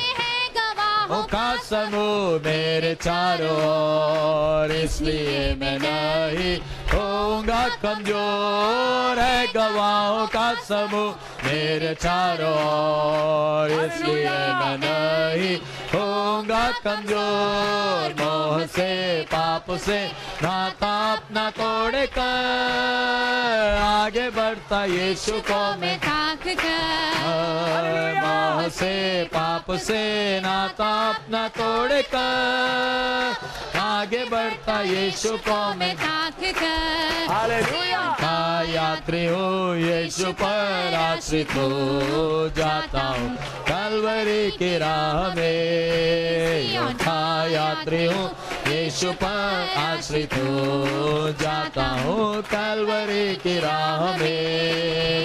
यात्रा कर रहा हूँ मैं मुक्ति की राह में, यात्रा है विश्वास की नहीं है दृष्टि की। यात्रा कर रहा हूँ मैं मुक्ति की राह में, यात्रा है विश्वास की नहीं है दृष्टि की। ठोकरें मुश्किलें आदि है इस राह में, डर नहीं, यीशु है मेरे साथ में। ठोकरें मुश्किलें आदि है इस राह में, यीशु है मेरे साथ में। सियोन का यात्री हूँ, यीशु पर आश्रित हो जाता हूँ कलवरी की राह में। सिय्योन का यात्री हूँ, यीशु पर आश्रित हो जाता हूँ कलवरी की राह में। योग्य है नहीं संसारिक कभी, दुख नहीं है मुझे यीशु में खुश हूँ मैं। मेरे योग्य है नहीं संसारिक कभी, दुख नहीं है मुझे यीशु में खुश हूँ मैं।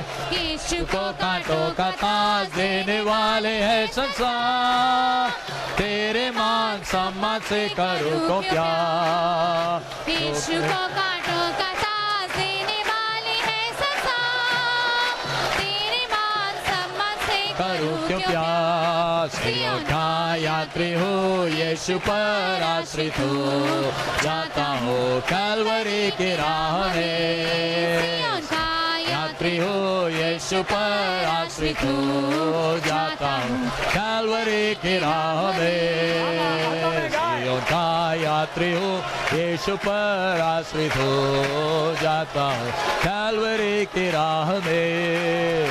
सियोन का यात्री हो, यीशु पर आश्रित हो जाता हूँ कलवरी की राह में। बल बल बल बल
Always rejoice. We always rejoice because of the grace of God. परमेश्वर के अनुग्रह के कारण हम सदैव आनंदित रहते हैं। Grace, plenty of grace. अनुग्रह की बहुतायत, Grace always सदा अनुग्रह हमें मिलता है। is always available in the Calvary shop. Kalvari की दुकान में अनुग्रह बहुतायत में मिलता है। For every problem, one medicine, grace. हर समस्या के लिए एक ही दवाई, अनुग्रह। For all problem, one medicine, grace. चाहे समस्या कुछ भी हो, एक ही इलाज, एक ही दवाई, अनुग्रह। Family quarrel, grace medicine. परिवार का झगड़ा, अनुग्रह की दवाई। Sickness, grace medicine. शारीरिक रोग, अनुग्रह की दवाई। Neighbor's problem, grace medicine. पड़ोसी की समस्या, अनुग्रह की दवाई। Personal sickness, grace. व्यक्तिगत बीमारी, अनुग्रह की दवाई। Hallelujah. Plenty is available. दुकान में बहुतायत में अनुग्रह की दवाई मिलती है। Fresh. ताजा दवाई है, Fresh. बिल्कुल ताजा है। Get that. It's never closed. All the 24 hours open. ये दुकान 24 घंटा खुला है, कभी भी मिलता है। It supplies at your doorstep. आपके घर तक लाकर देता है। It supplies at your bedroom. दुकान में जाने की जरूरत नहीं, घर में मिलता है, आपके बेडरूम में मिलता है। Holy Spirit will bring in your bathroom. पवित्र आत्मा आपके बाथरूम तक में लाकर देगा। No shop in the whole world like that. दुनिया में कोई ऐसा दुकान नहीं, But only for the chosen one. लेकिन केवल चुने हुओं को ही मिलता है। Only for those who are chosen the straight gate and the narrow path. केवल उनके लिए जिन्होंने सकेत फाटक और सकराम मार्ग चुना है, Only for them. उनके लिए ही केवल। Hallelujah. It's supplied whenever needed. जब जरूरत पड़ती है मिल जाता है। Mid of the night. आधी रात में भी, If you are traveling in the plane or in the train or in the bus, there it is. हवाई जहाज में हो, ट्रेन में हो या बस में हो, अनुग्रह मिलता है। Do you believe it? क्या आप विश्वास करते हैं? How many of you believe that grace is available in all the places? आप में से कितने लोग विश्वास करते हैं अनुग्रह सब जगह मिलता है? Hallelujah. Praise. Therefore, we are always joyful. इसलिए हम सदैव आनंदित रहते हैं। What is the secret of our joy? हमारे आनंद का रहस्य क्या है? Grace. अनुग्रह। We are not worthy for it, हम उसके लिए योग्य नहीं हैं, but when we ask, because Jesus deposited cash for us, we get it. क्योंकि प्रभु यीशु ने उसके लिए रकम जमा कर दी, इसलिए मुफ्त में हमें मिलता है। Do you believe that for your grace, Jesus has deposited the cash? आप में से कितने विश्वास करते हैं आपको अनुग्रह देने के लिए परमेश्वर प्रभु यीशु ने पहले से ही उसकी रकम जमा कर दी है? For me, it is deposited. मेरे लिए तो जमा कर दिया है For पैसा, some of you, not. लेकिन आप में से कईयों के लिए पैसे नहीं दिए गए हैं। You'll have to worry. उसके लिए आपको चिंता करना ही पड़ेगा, But for me, it is deposited. लेकिन मेरे लिए वो जमा हो चुका। Hallelujah. Hallelujah. Hallelujah. My heart is all flowing with great joy of the Lord. प्रभु के उस आनंद से मेरा दिल उमड़ रहा है। Hallelujah. But you are anxious to go back, so I'm going to leave you. लेकिन आपको कमरे में जाने की इच्छा है, तमन्ना है, इसलिए आपको मैं भेज रहा हूँ। Hallelujah. Hallelujah. But when you go home, also think about the grace. लेकिन आप कमरों में वापस जाते वक्त उस अनुग्रह का विषय सोचते रहें। Grace, grace, grace, grace, always grace. अनुग्रह, अनुग्रह, अनुग्रह, मात्र अनुग्रह। Hallelujah. Hallelujah. Now the servant of God will come and pray and close the meeting. प्रभु के दास आगे आएंगे, प्रार्थना करके सभा को समाप्त करेंगे। स्वर्गीय पिता, हम आपका धन्यवाद, आपका शुक्र करते हैं प्रभु इन वचनों के लिए पिता, जो प्रभु आपकी आत्मा की रही प्रभु हम तक पहुंचा दिया पिता, आपका धन्यवाद करते हैं प्रभु। इन वचनों से हम बहुत दूर थे पिता प्रभु, हम नलायकों को ये सौभाग्य मिला कि प्रभु आपने स्वर्गीय भंडारों में से पिता हम नलायकों तक प्रभु अपना असली धन भेज दिया। इस बात के लिए पिता हम आपका धन्यवाद करते हैं पिता। प्यारे महान परमेश्वर प्रभु, प्रभु हम केवल इन वचनों को सुनने वाले ही ना बने प्रभु, बल्कि प्रभु इन वचनों को प्रभु बाप अपनी जिंदगियों में लागू करते हुए पिता बाप प्रभु इस उपदेश की बातों को प्रभु बाप अपनी जिंदगियों के बीच में प्रभु लागू करते जाने वाले बन जाए पिता बाप, प्रभु कभी भी दाएं बाएं ना जाए पिता बाप। प्यारे महान परमेश्वर आपका धन्यवाद करते हैं ताकि प्रभु इस अंधकार के बीच में प्रभु बाप प्रभु आपके लोग प्रभु जलते दीपकों की मानद दिखाई दे पिता बाप। प्रभु एक एक बात के लिए प्रभु हम आपका धन्यवाद करते हैं प्रभु, आप लेकर आए, आपका धन्यवाद हो। सारी बातों के लिए आपके धन्यवाद देते हुए ये बेनती प्रार्थना प्रभु यीशु के नाम से मांग लेते हैं, आमीन। पिता का प्रेम, प्रभु यीशु मसीह का फजल, पवित्र आत्मा का सहभागिता हमारे सब के साथ और तमाम मुकद्दस लोगों के साथ प्रभु यीशु मसीह की आमद तक होता रहे, आमीन।